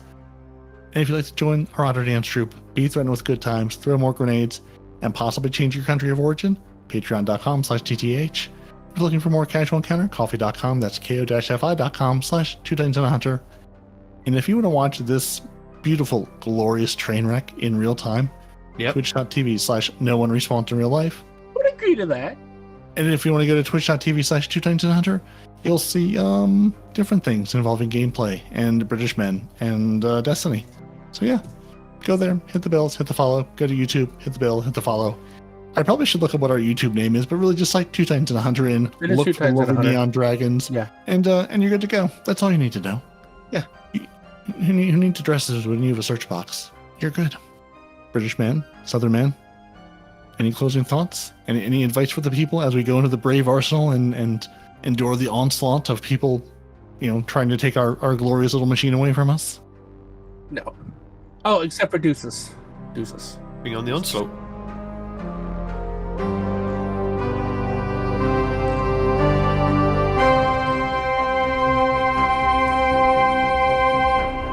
Two Titans and a Hunter, a Destiny 2 podcast.